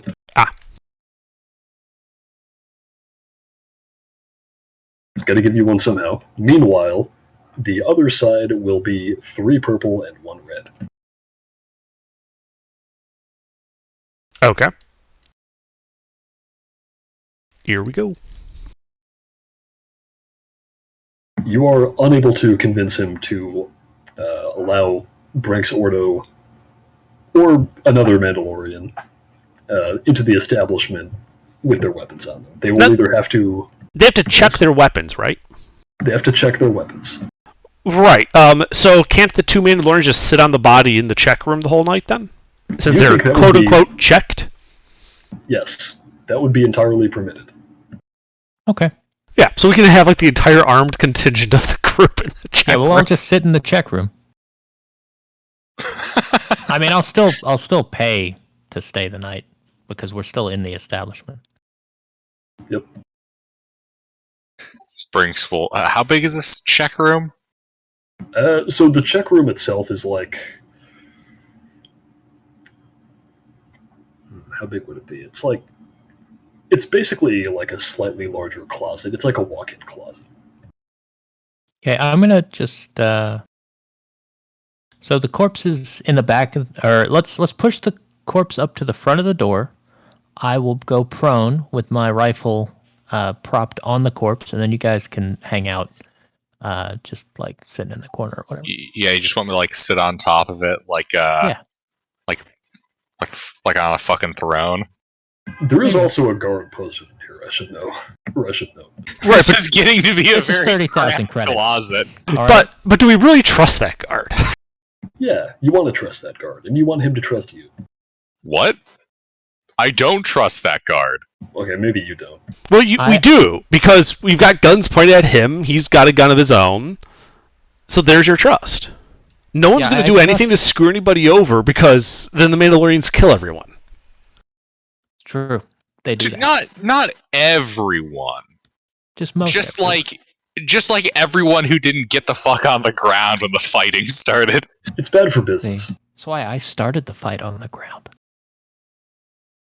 All right. So Tix is on the ground. Branks is sitting on the body. There's a guard hanging out in here, and where's Leona? Well, Leona is also a Mandalorian. So if she wants to enter normally, she has to disarm, or she can wait in the security room. Yeah, I'm going to the security room. Okay, so let's keep count. So it's Tix, Brinks, and Leona in there, and this guard. I assume everyone else is checking their weapons and. Well, except for the holdouts, but yeah. I Except for the figured holdouts. defense in there. And they got comm links if they need assistance. Mm-hmm. How much does it cost to stay the night, by the way? Uh, 25. So, 25? yeah, it's 20. It's 25. Although, if you would like, because of the exorbitant amount of money that Devati has spent here, he would be able to get you guys like comped rooms at this place for one night as his guests. Well, given that I'll be in the check room, that sounds great. Oh yeah, well, it's not going to cost you guys anything. It's only going to cost the people who are actually staying, like inside the part of the building that's meant to be slept in. Right. Right. Yeah, so I'll do that. I'll buy my room for another night and, get comped rooms because I'm, just that type of high roller that just apparently does that shit. Yeah.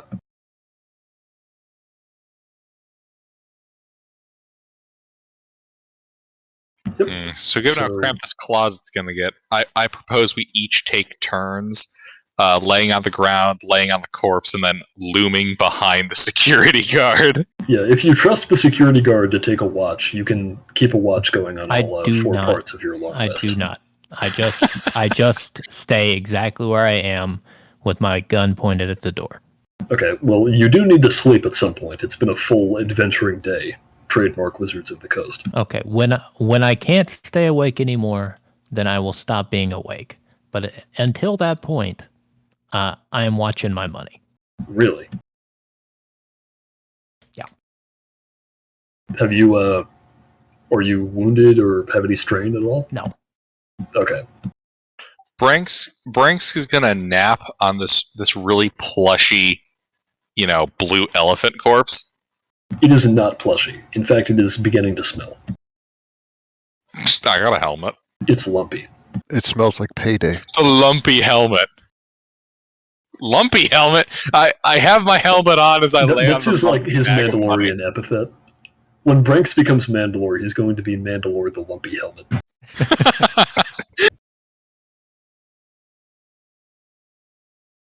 Anyway, so all of that silliness out of the way, and all of that money spent, you spend the night in this, I called it a casino, it's really more like a gambling parlor. You spend the night at this gambling parlor. Some of you in a nice room, some of you in a small room with a dead body. How clean are these blasters in here? Well, they've all been checked by other guests, so some of them are nice, like the kind of thing that like an upright, self-respecting person would carry for personal defense, and others are very dirty or in poor repair. And then there's like those couple that are just like plated gold. Yeah, there's like a couple that look nice. The shittiest, crappiest, least well taken care of one, Brinks would like to spend his watch cleaning it. You're trying to make a high point presentable. It will not work. So you go to clean it, and when you do that, the current guard who is stationed in that room, because they're taking shifts, like they keep rotating in and out, he just looks over at you and he like wags his finger at you, indicating that you should not touch things that are not yours in the security room. Brinks is going to grumble something about poor maintenance and sloppy discipline, and then go back to laying on the lumpy corpse. Yeah. You can't fix them not having dignity. I should say, these guys are like a class act. The entire night they're standing in there, hands clasped behind their backs, feet shoulder width apart. They don't say a word to you unless you talk to them. Just like completely taciturn the whole time. But anyway, the night goes by. Any of you... let me see here. any of you who are still wounded, you recover 1 wound. Mhm. And you lose all strain that you have accumulated. So if that matters for anybody, make sure you do that.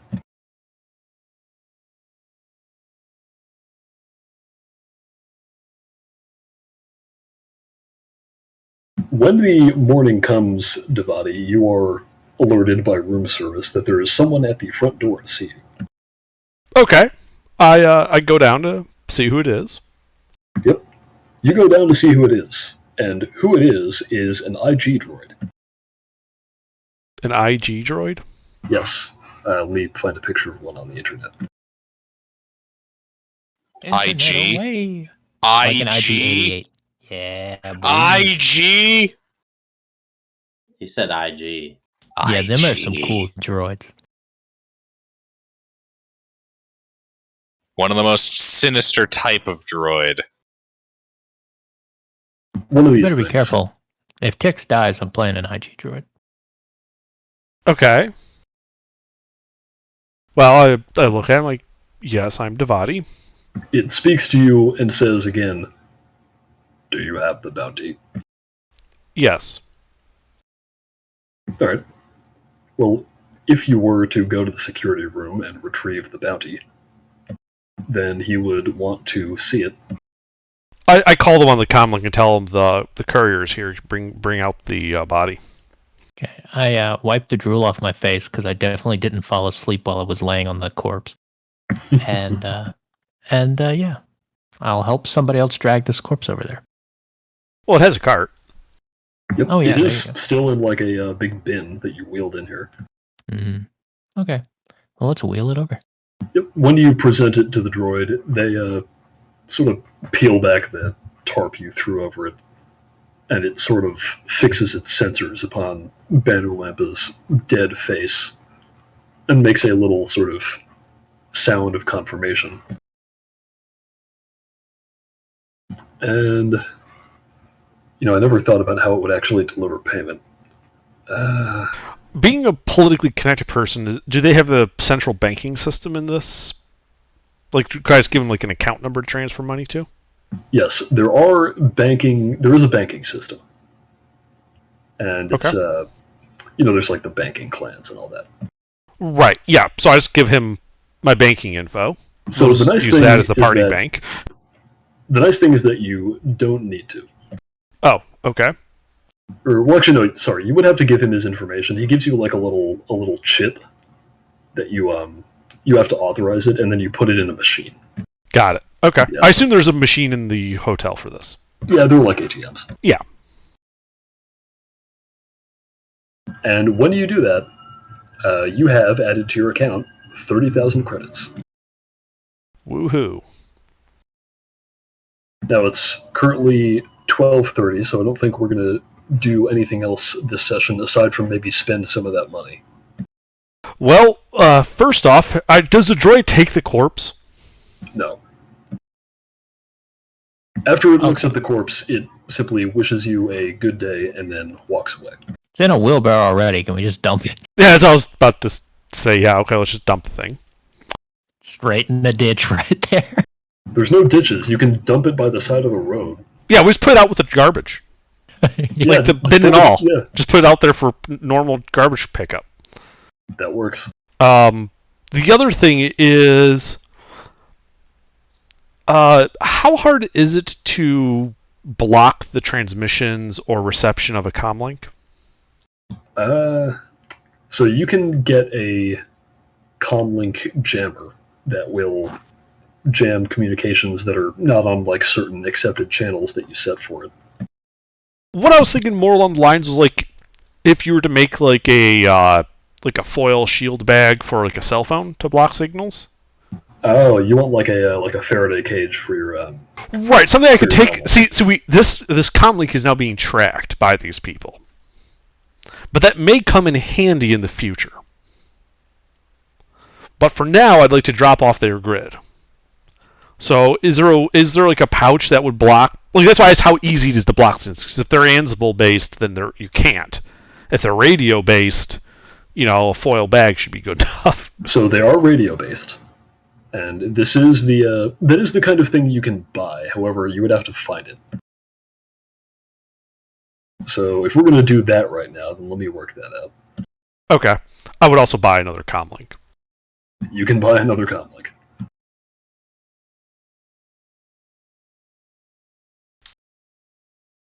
Man, I joked that your character was like John McAfee, but now he really is John McAfee.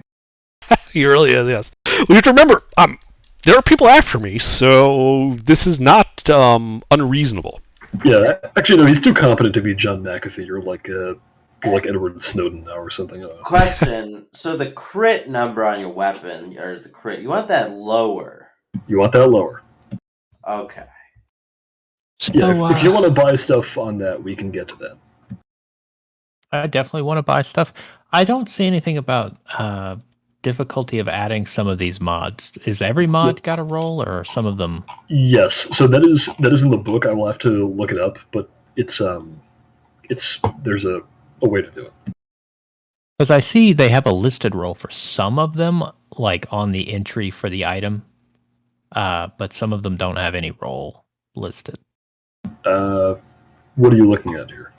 Like if I go to gear and equipment and I scroll to one of those things, hold on 1 second, let me find a page number. One of those mods. This is in the handbook, right? I'm looking at the actual core rulebook, but I could open the handbook. Yeah. Yeah, I mean the ones that I put in the handbook work the same way. And they're the ones that I want. I think are also in the handbook. I don't think there's anything missing. Let me look. Whoa. Because all I want is How much money did each of us get? we got 30,000 as a group.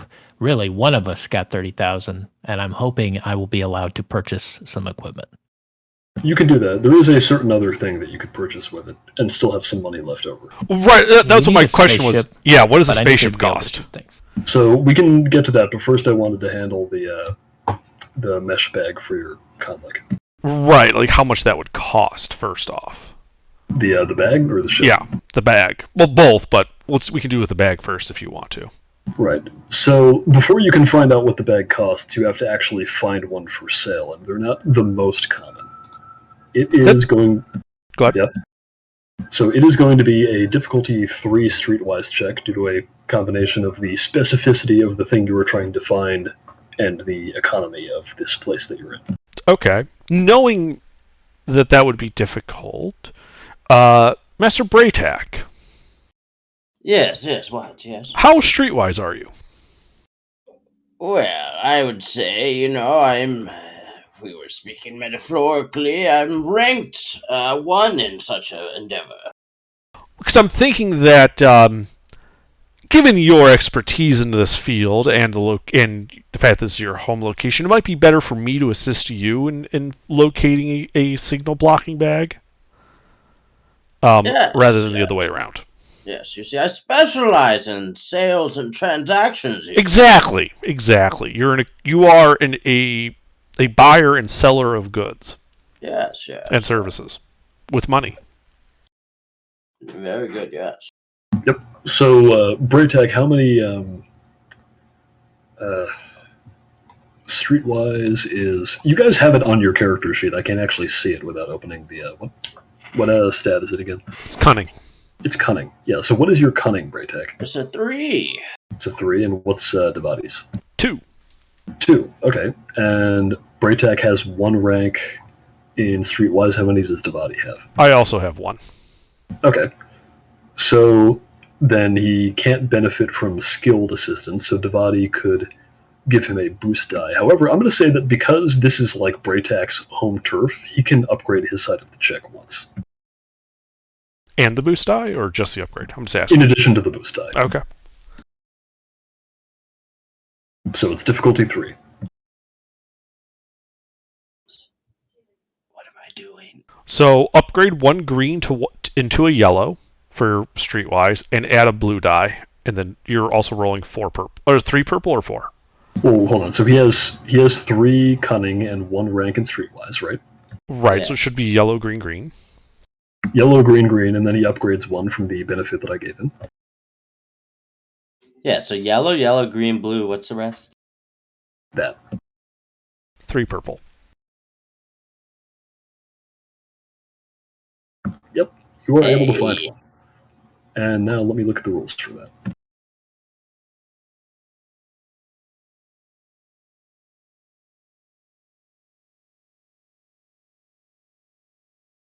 Let's see. So do they lay it out specifically? I think. Where's the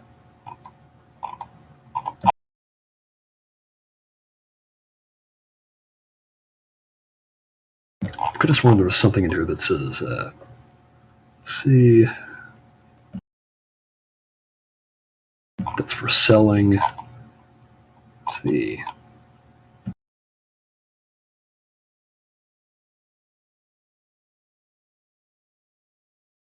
Where's the?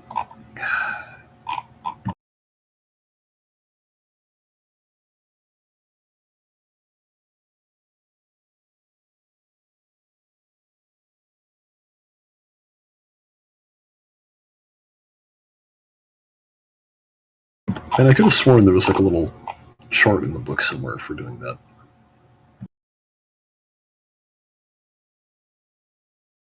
But I think that's only for selling things. So yeah, we'll just say that you're able to find it, and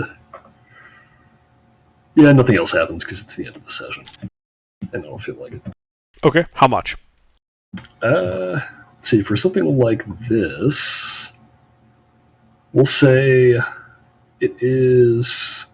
What would make sense for this? This is mostly something that's difficult to get a hold of because it's very specific. It's not going to be super expensive because it's just a Faraday cage. Right, it's like 20 credits. A little more than that. We'll say it's like 75. Okay. And yep, so that's it for that. Now, would you like to consider buying a spaceship? I think we should. How much do spaceships cost? I'm so glad you asked. So unless you want to buy something on the very small side, like a starfighter, which I'm assuming you don't want to do, the smallest ship you could get that would carry all of you would be a like Silhouette 4 light freighter type ship. Now, here, let me open up the part of my notes that has this stuff.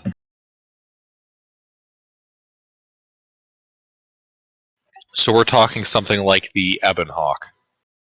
Yeah, something like the Ebonhawk, except they haven't made that model of ship in thousands of years. So maybe that would be a bad deal. Yeah, if you can, well, I mean, if you can buy one of those, you could probably sell it to a museum for a fortune.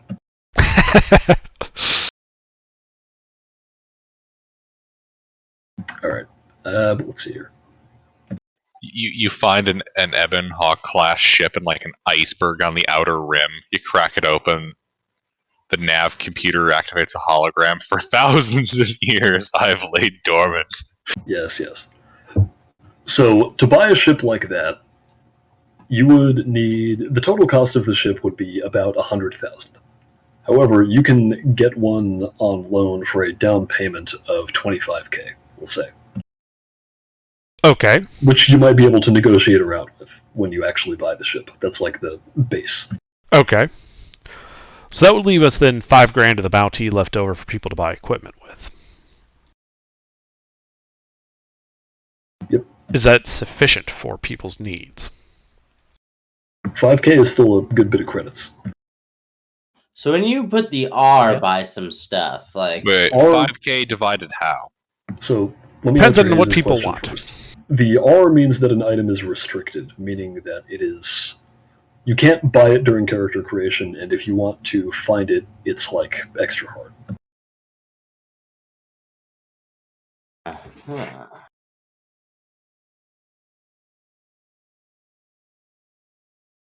It's the kind of thing that you have to buy on the black market. So are we getting a ship? Maybe. That might be fun. It might be So, fun. It as might be an what this game alternative- is all about. We could suck it up and use more of that money to maybe get a loan for a better ship. Not much better, but something else, silhouette 4 or 5, maybe. Depending on people's negotiating prowess. I mean, what kind of ships are a 5? A 5? A YT 1300 is a 5. A YT 1300? Yeah, that's a Millennium Falcon.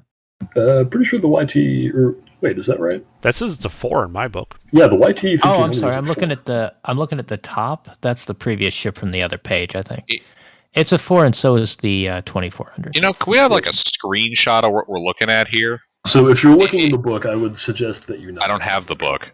I would suggest that you not look in the book. So what I've done to make this simpler for you guys is I have basically prepared a series of Silhouette 4 ships that you can choose from. They're all essentially from a template, so they're all very similar. However, each one has like one standout thing about it. Oh, that'll Okay. work. Yeah, let me post that in chat for you. Perfect. Yeah, and I wasn't planning on dividing the party funds, out to people. It was more, what do people need to buy? Because, I don't need any equipment. So it makes no Well, sense my to give me a shopping- shot of that. My shopping list includes an item there that is sort of a pie in the sky idea anyway, so it's not necessarily required. So given the size of ship that would be appropriate for a group of your size, you would be able to find these in the port of Delang for sale. Used, of course. Of course. I'm liking the idea of cheaper and easier repairs. Nobody saw me misspell the word missile launcher. Hidden Didn't see compartments are cool though. Hidden compartments are cool. Extra cargo space and passenger capacity.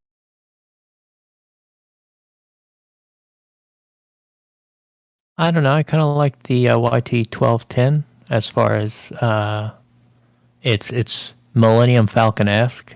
It is. How many weapons does that one have? So each of these ships only has 2 weapons, with the exception of the Nova Courier, or the missile launcher is the 3rd weapon. However, you can mount additional weapons on them. The YT 1760 is also pretty Falcon-esque, although it's kind of I like the way it looks, but it is kind of funny looking. But I kind of like the way it looks. I didn't want to just give you a YT 1300. No, I like Because- this better. Yeah, I like so I that gave you there's some. I like some that there's of some the more niche stuff. Makes the universe kind of bigger. Yeah, a couple. I made all of these stat blocks myself, and they're all sort of the same stat block, basically. But I wanted you guys to have some choice.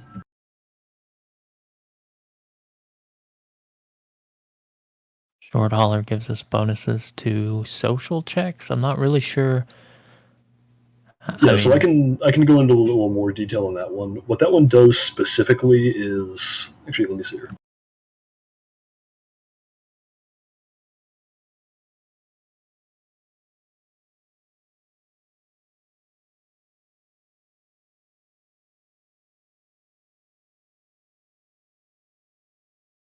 Man, the That- word yeah. Nebulon is really popular in science fiction. Yeah. So what the GX1 short hauler does is when you are onboarded or while it is nearby enough to be visible, you can upgrade one. You can use it to upgrade negotiation, deception, and what's the 3rd one?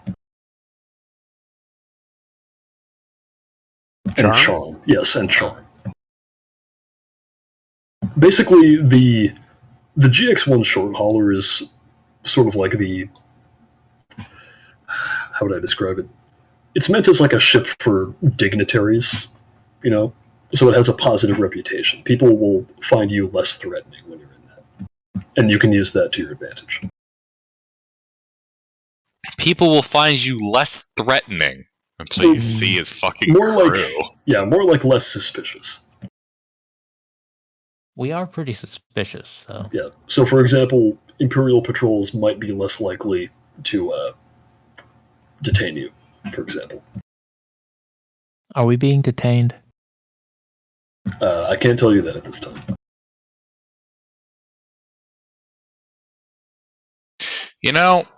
Guys, I had an idea. What if we also, track down what's-his-face's pirate vessel? Well, somebody else probably knows where it is, and they've probably already started doing something with it. Yeah, his 'Cause crew we ran didn't- away, remember? Yeah, we didn't. Yeah. If we wanted that, we should have hauled ass on that. But frankly, we would have had to keep the corpse on ice that whole time, and we would have probably ended up just about the same spot we're at. Because we'd have had the ship and no bounty. I don't care what kind of ship we get as long as it has a medical bay. That's all I need. They all have a room that you can easily turn into a medical bay. I like the That's all I short need. hauler. I like either of the white T vessels. I will point out the Nebula's better handling affects the difficulty of piloting checks you make with it. So if you pick that ship, all of your piloting will be easier. Just to be clear, is CC the only pilot? CC is the only She's dedicated. the only pilot. Yeah, she's the only dedicated. She's our pilot. dedicated pilot. I think Leona can do piloting. I think Branks can as well. Branks can also pilot. Yeah, so some of you are Anybody okay. can pilot, just who can pilot well? It's only CC's Also a character very who good can pilot. pilot. well. Look, if you need someone to make the Kessel run in less than 12 parsecs, you need CC. If you need the ship to be able to legally land and take off and not get in trouble for having an unlicensed pilot, there's like 3 of us that can do the job. Pinky promise that if I'm I have no license, but I probably won't crash. Oh, you don't need a license to fly Starship. if I'm helming the ship, I won't have thoughts of shooting the captain because it's convenient. Do all of the ships have the same base cargo capacity? Yes, except for the Jim's North 3. That's why I specified base. Yep, base.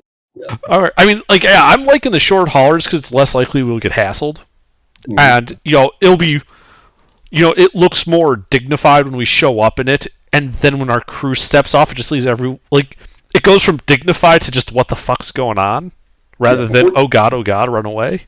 Before you bow, let me give a picture of it. I've been looking at pictures of it. I like the aesthetic of that ship.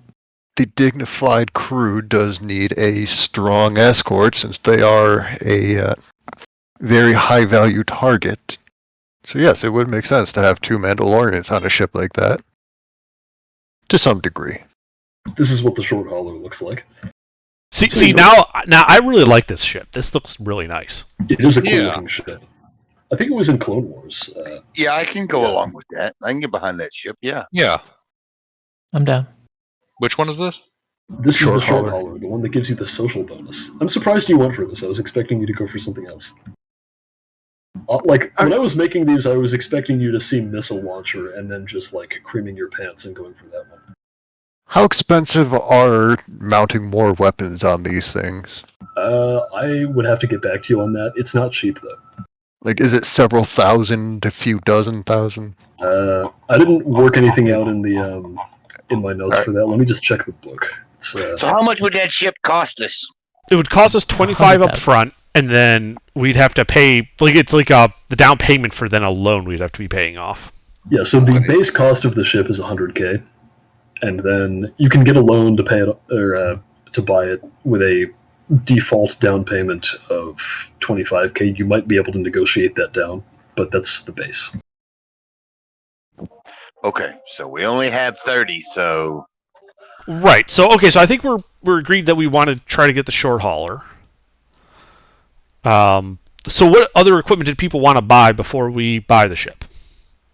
I've listed mine. I can relist it, but it's about 2,200 worth of stuff. I don't need most of it. I need about 1,000 to get the bare essentials. Well, I have a question. What's a check to conceal weapon? What do you roll for that? So I haven't had you roll up until now because it hasn't mattered a ton, although maybe I could have had you. But it would be, I think, stealth. Yeah, it would be stealth. Probably.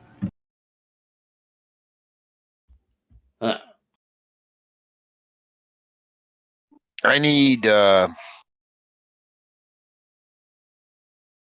don't think I need anything if the bay is one. When we get the next money infusion, I want to pick up a Bacta tank and put in the med bay of the ship. That would be a thing you could do. Like- it would be a little snug. This isn't a very big ship, but you could do that. Yeah, well, we can't afford it right now, but Yeah, it wouldn't be like the Empire Strikes Back to tank where you like float in it. Think like the Book of Boba Fett back to tank where you lie down in it. More of a tub. Yeah, It's well, it's a fine. converted bathtub. I mean, Yeah. that works too. I need that as well. So So how do we do the ones on twos on weapon upgrades or whatever? I will get to that after we deal with what they're going to do with the ship. So So you want to do I the mean- ship first? under What? in my case, as far as like purchasing stuff goes, part of the reason I asked if we were doing the cut system is because most of the stuff that I need to acquire is long-term savings.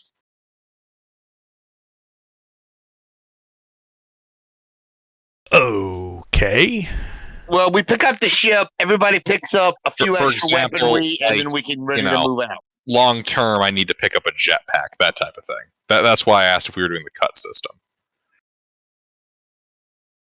To I be mean- frank, as long as I've got a gun, I'm pretty good with just giving you money. After that, Right. So to answer Sleuth's question, all of these ships have 2 medium laser cannons on them, and if you wanted to mount a third on this one, it would be 7,000 credits. There are other things that you can mount for less, but if you want to mount a third of what it already has, that would be the price.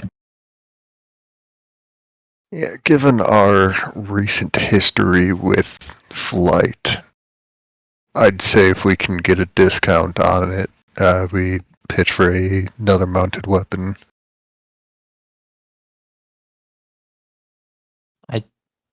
don't know that that's necessary. It Right would off the enable bat. more of you to participate in ship combat, and given the number of people in this game, it might help. Okay. So do we want to go for the 7K laser assuming we can get a discount, or what are the cheaper options? The cheaper options are things that are not as good, surprisingly. You can get a light laser, which does less damage, which is like 5,500. And then if you want to go less than that, you can get like a heavy blaster cannon for 500, a regular blaster cannon for 5,000, a regular blaster cannon for 4,000, and then you can get the like lowest auto blaster for 3,000. Although that's only meant to be used against like infantry. Okay. So it seems like step one, before we can really make any decisions, is to try to negotiate over the short hauler. Mhm. So that way we have an idea of how much money we're dealing with. Yep. So it would be negotiations. Okay. I mean, I have no problem taking point on that. What's your I have a 5 in presence and 2 ranks in negotiation. okay? Well, unfortunately, I don't have my skills yet to lower the price. So Right, but you could give me, since you are an entrepreneur, you could give me the unskilled boost die. You know, you could assist and give me the Sure. boost die. All right. And then I'm thinking I'm spending a light point on this as well. Probably, yeah.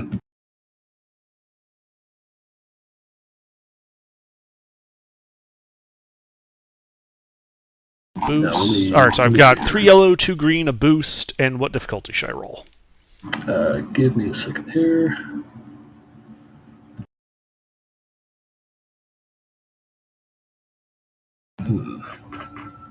Just for the sake of keeping things interesting.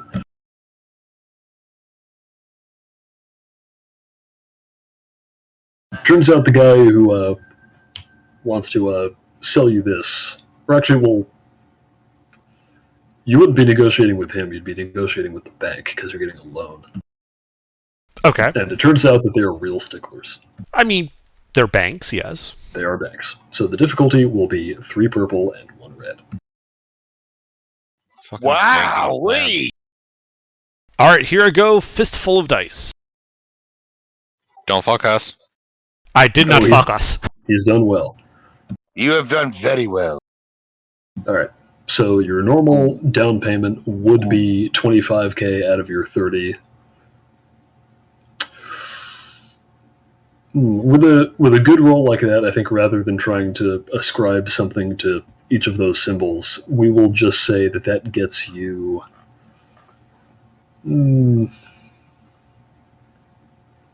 That gets you down to 2K. Oh, 2K. Or sorry, not 2K, down to 20K. Excuse me. I've That spent would be a the big deal. Oh my god. It's like, I'll buy a ship too. Let's all buy ships. I'll have an armada. If you can piss 5 feet up straight in the air and not get wet, you get no down payment. All right. So that means I have to put on that debt section of the finances thing 90,000. Yes, 90,000 credits owed. To be clear, this will also result in you taking on obligation. However, I will be tracking that. So that's his debt. Sorta. I mean, let's be honest, we're all going to be responsible for it, but do we all need to put it on our sheets? Because it No. seems like it goes. As long as one of you is keeping track of it. I'll that keep is- track of it since I'm also keeping track of the party funds using my character's bank account. It would make sense since he's the political guy that he's running this through all of his shit. yeah.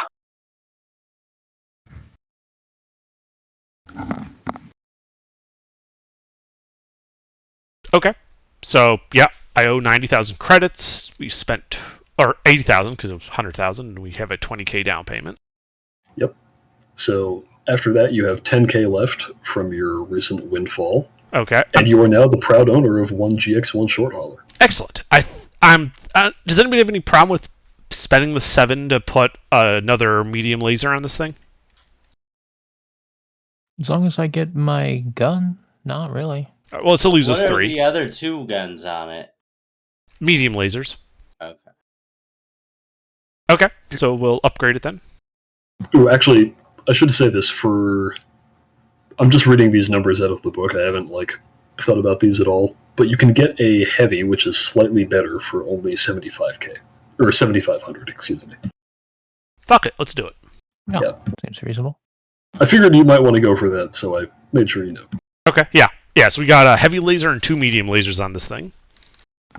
Very good. Now, let's see. No, you don't need to roll for that. So, I do need to ask, where would you like it to be mounted? Because currently it has one ventral weapon that will fire on all fire arcs and one dorsal weapon that can also fire on all fire arcs. So looking at this ship, we got that medium laser on the top. Yep. Can we move that forward so that it's down that first step and then put the big laser on top so that they're superpositioned? Yeah, they have hard points you can change out. The weapon is deployed right now, but the starship weapons are generally retractable for the sake of appearances. Fair enough. Right, but I assume putting it up there basically means it gets all of the dorsal fire arcs. Yeah. With the heavy and the medium. So the way it works is that if it's on top or on the bottom of the ship, it can fire in any direction as long as your target is not directly above or below you. Okay, yeah, so we'll put it on the top, I think. Yep. So 2 on the top, 1 on the bottom is what I'm hearing? Yeah. All right.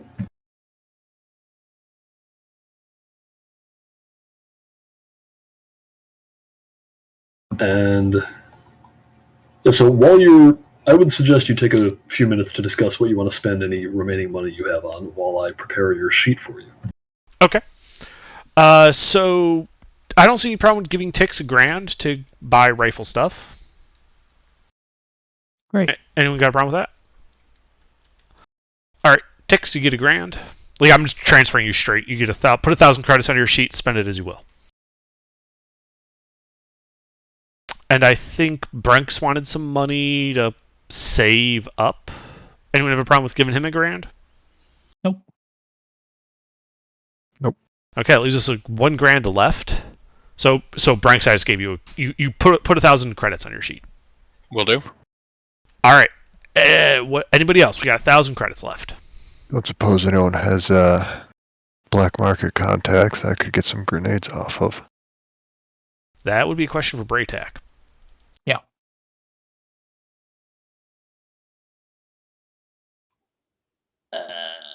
That would be a question for the GM. Yes, You would be able to have some black market contacts that could help in obtaining that kind of thing, but we can't handle that yet because I'm doing something else right now. All right. How expensive are grenades, Leona? Frags are about 200 apiece. Ion grenades 300. Thermal detonators. I assume a blaster rifle is readily enough available. I don't have to do anything fancy. Yes, those are not black market. You can just buy one. Okay. What am I going to get back if I sell my slug thrower? We would have to handle that. You can get some money back, but not all of it. Well, I didn't expect I'd get all of it, and it's a pretty cheap weapon anyway. Yep. Give me 1 second there. All right. Yeah, I also wanted to do a weapon swap. Yeah, the grenades aren't necessary. We can tack them on at the end if other people have stuff they want to buy. But if we have leftover money, it's something I'd like to have on hand when possible.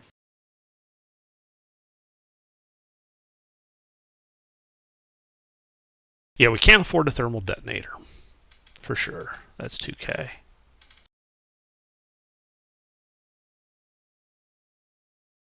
The time will come.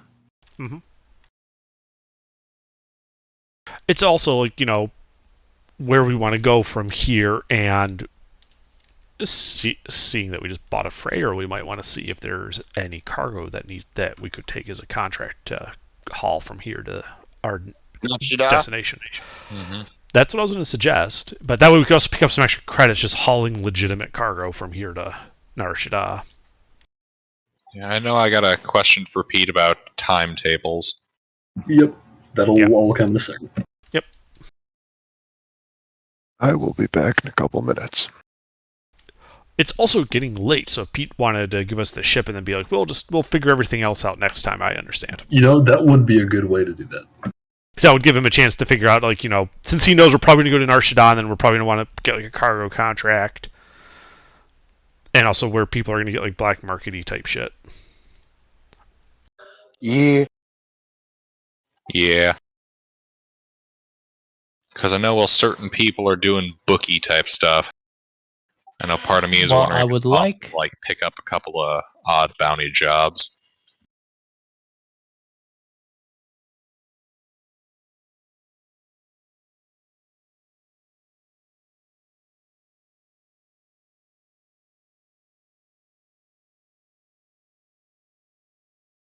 So is piloting planetary ground stuff?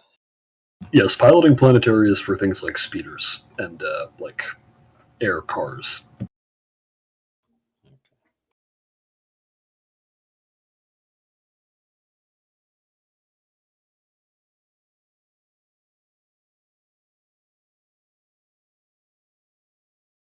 All right, thank you for your patience. Here is your ship's character sheet. Okay. Very nice. And you must name it. This is not optional. Okay. I mean, I have a default name I use for ships in general. I tend to call my ships the Peaceful Intentions. It is very fitting for this ship. Mm-hmm. Mm-hmm. I thought we bought a heavy laser. Is that not what I gave you? 3 mediums is what it says. Oh, I forgot to change that. Hold on. Don't get rid of what you have. I need to fix that. Okay. Cool. We'll go ahead and set the name to Peaceful Intentions since I didn't hear any dissension. No, I don't mind that name. That's pretty good. Good name. Yeah, you don't pay me to disagree, so. I mean, it is basically just the standard pirate ship name I go to whenever I'm owning a pirate ship. Not that we're a pirate ship or anything, but yeah, we're an upgunned small cargo ship. With diplomatic tendencies, of course.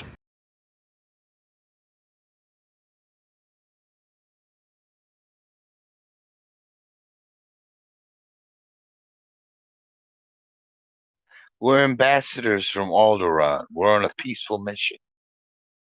What? We're couriers. Who the fuck told you that? Dude, we're just space truckers.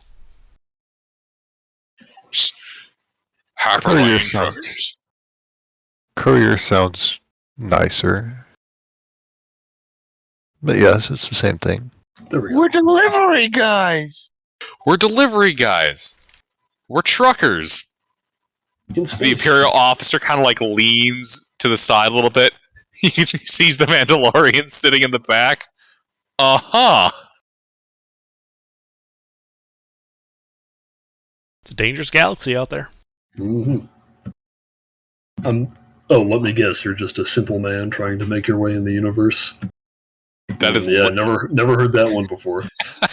that is literally how I introduced my character, Pete. Sir, you're aware this is a 12 parsec zone. I swear Okay. I swear to God, any henchman that says that to me gets to live. That it's a 12 parsec zone? No, that They're calling literally my just telling us bullshit- the dimensions of the zone. All right. So let's just go over the other stuff you wanted to do. Somebody wanted to. I think you wanted to do attachments for your weapon. All I want is to put a sling on there. And You don't have to roll for that. You can just buy that. perfect. Well, I want to do the 1 and 2 thing. Awesome.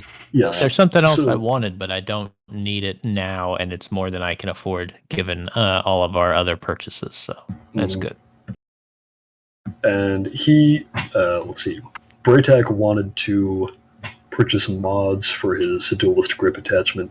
So the way those work is they have a fixed cost depending on the number of them that you have. And then when you try to attach them, you have to roll for them and its mechanics, and if you fail, you can't attempt to do that mod on that weapon again. So that would be something we could handle next time. And you could also potentially pay somebody to do it for you. Okay. Now, can you swap out, like, so if I want to change out my normal blaster for a heavy, can I just put the grip on it? You could try. I think there's a way to do that, but like there's a chance that it can fail and you aren't able to salvage the attachment. You have to buy a new one. Wait, what this is for what kind of attachment? So for applying mods to attachments, you have to roll mechanics. Mods for attachments? Yes, attachments have attachments in this game. They do. The fuck? Most of the ones I put in the handbook don't have them, but a couple of them do, including the one Hayes is using. Like what? So he has a duelist grip on his pistol. It's like the best one out of this whole fucking list.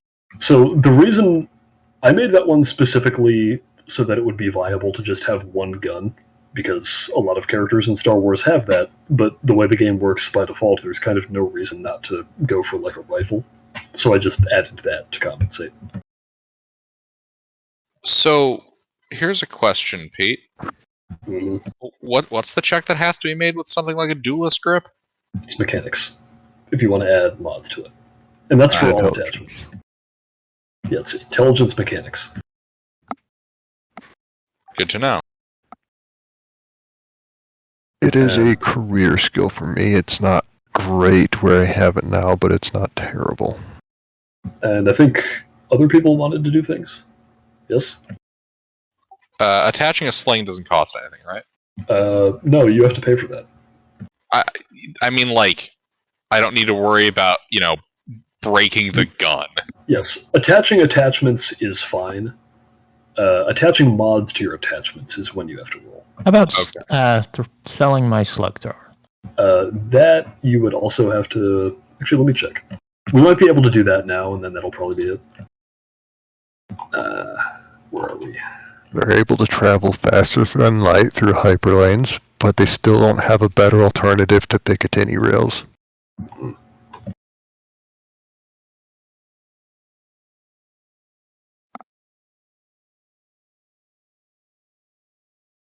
I mean, we had a better alternative to Picatinny rails, and we didn't implement it. Or we didn't adopt it, so... Is there a flat penalty on selling? I think I'm going to stuff? assume this is a Blastech A280. I think I like that for my purposes. Sure. Where is the... Oh my god, it's in here somewhere. Pete, is there a flat penalty, like, percent of selling stuff? Yes, so... Let's see, it's the...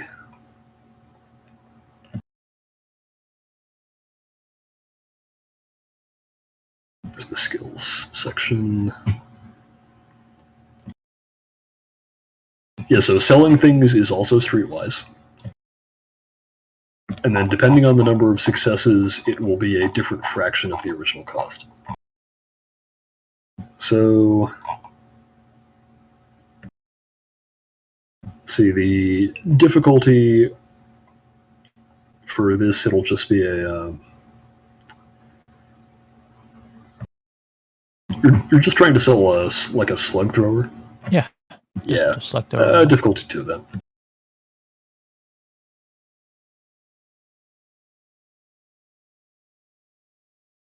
Or, no, I'm sorry, it will be negotiation because it is not a black market item. Excuse me.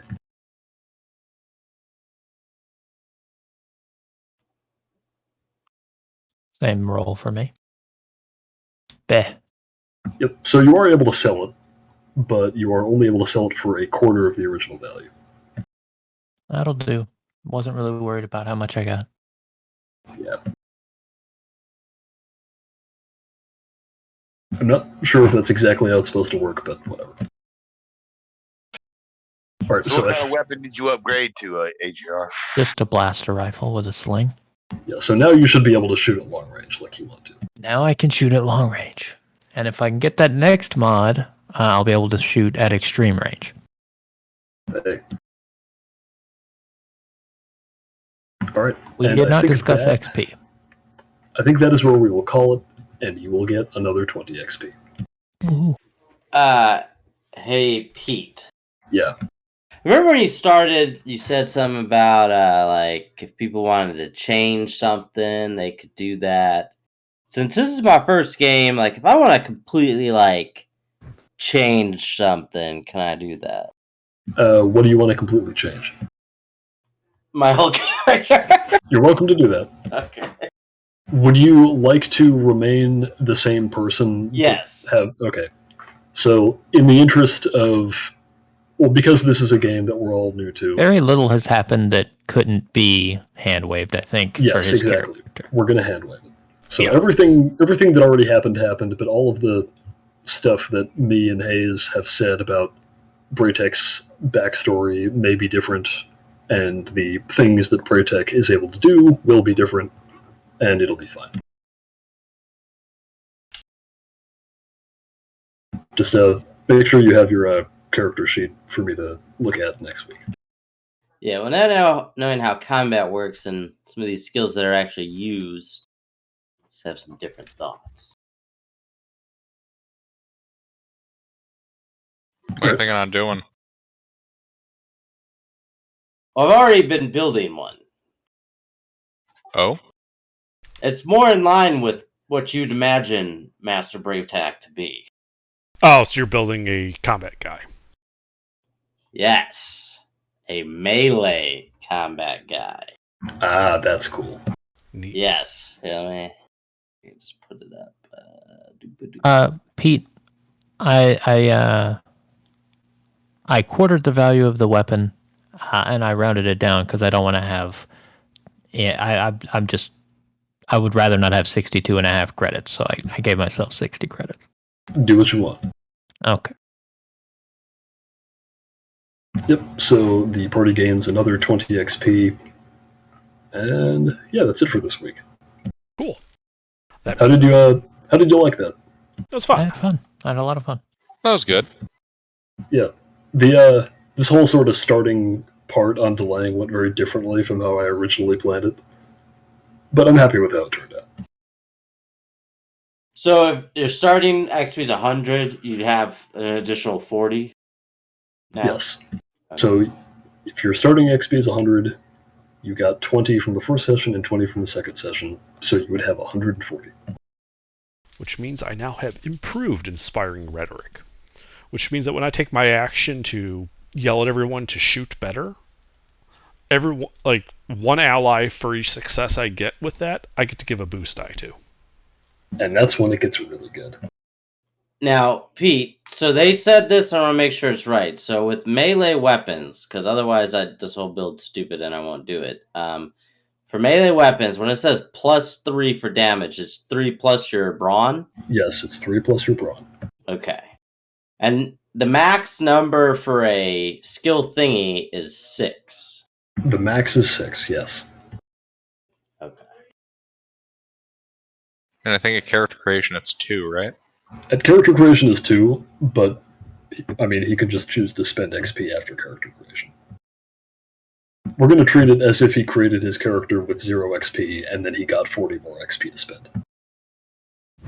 I think you might confuse that because those are two different things. I was The talking about max. characteristics, sorry. Yeah, characteristics is 6, and the max is not 2 on characteristics during character creation. It is on Oh, I'm on sorry. I ranks was, and skills. yeah, I was thinking on ranks. My mistake. I think I knew what you meant. Yeah. And explain again what the rank, it's what times what? Sometimes 5 or something? So each rank in a skill has to be purchased in succession. The cost of each rank is its number times 5, and then if it's not a career skill for you, it costs an additional 5. That also, are you asking skills or characteristics? Because No, they're now, different I'm, answers. now I'm talking about the skills. Okay. Hey, Pete. Yeah. How obvious is the force power influence? Which The part of it? sheet does some weird things when I try to autofill different pages. Autofill? Mostly using it and Well- after the effect wears off. It tries to autofill the weapons, but it keeps Oh messing up. yeah, that. I couldn't figure out how to get rid of that, but yeah, ignore that part. Yeah, I'm just going to use the first page of that. Okay, the other question I had, Pete, because AJ and Gilbert didn't tell me this. So you said we can move around the characteristics. All right, Yes. Pete, I'm outie. You All had right, fun, see you, man. mister. Have fun. Okay, so this Yep. one had 3 agility and like 2 brawn, so I put it to 3 brawn and 2 agility. I could do Yeah, that. you can do that. So now I could also like take one of these 2s and make it a 1 to make something a 6. No, you can swap the numbers around. You can't there's no point by. You can't decrease one, increase another. You can only. Yeah, you can Like use shuffle the them. same numbers and put them in different spots. That's done in case you want to play a species because you think it's cool, but its stats don't facilitate the kind of character you want to play. You can just move them around however you want. So I can make a 2 a 1 and make something else a 3. You don't make a number into another number. You just You change move what a 3 stats the from number one is assigned spot to. and put it in a different spot. And then you put that number that was there in a different spot. You can't change a 3 to a 2 or a 2 to a 3. You can Yeah. take all of those numbers that you have and move them into different places without altering any of the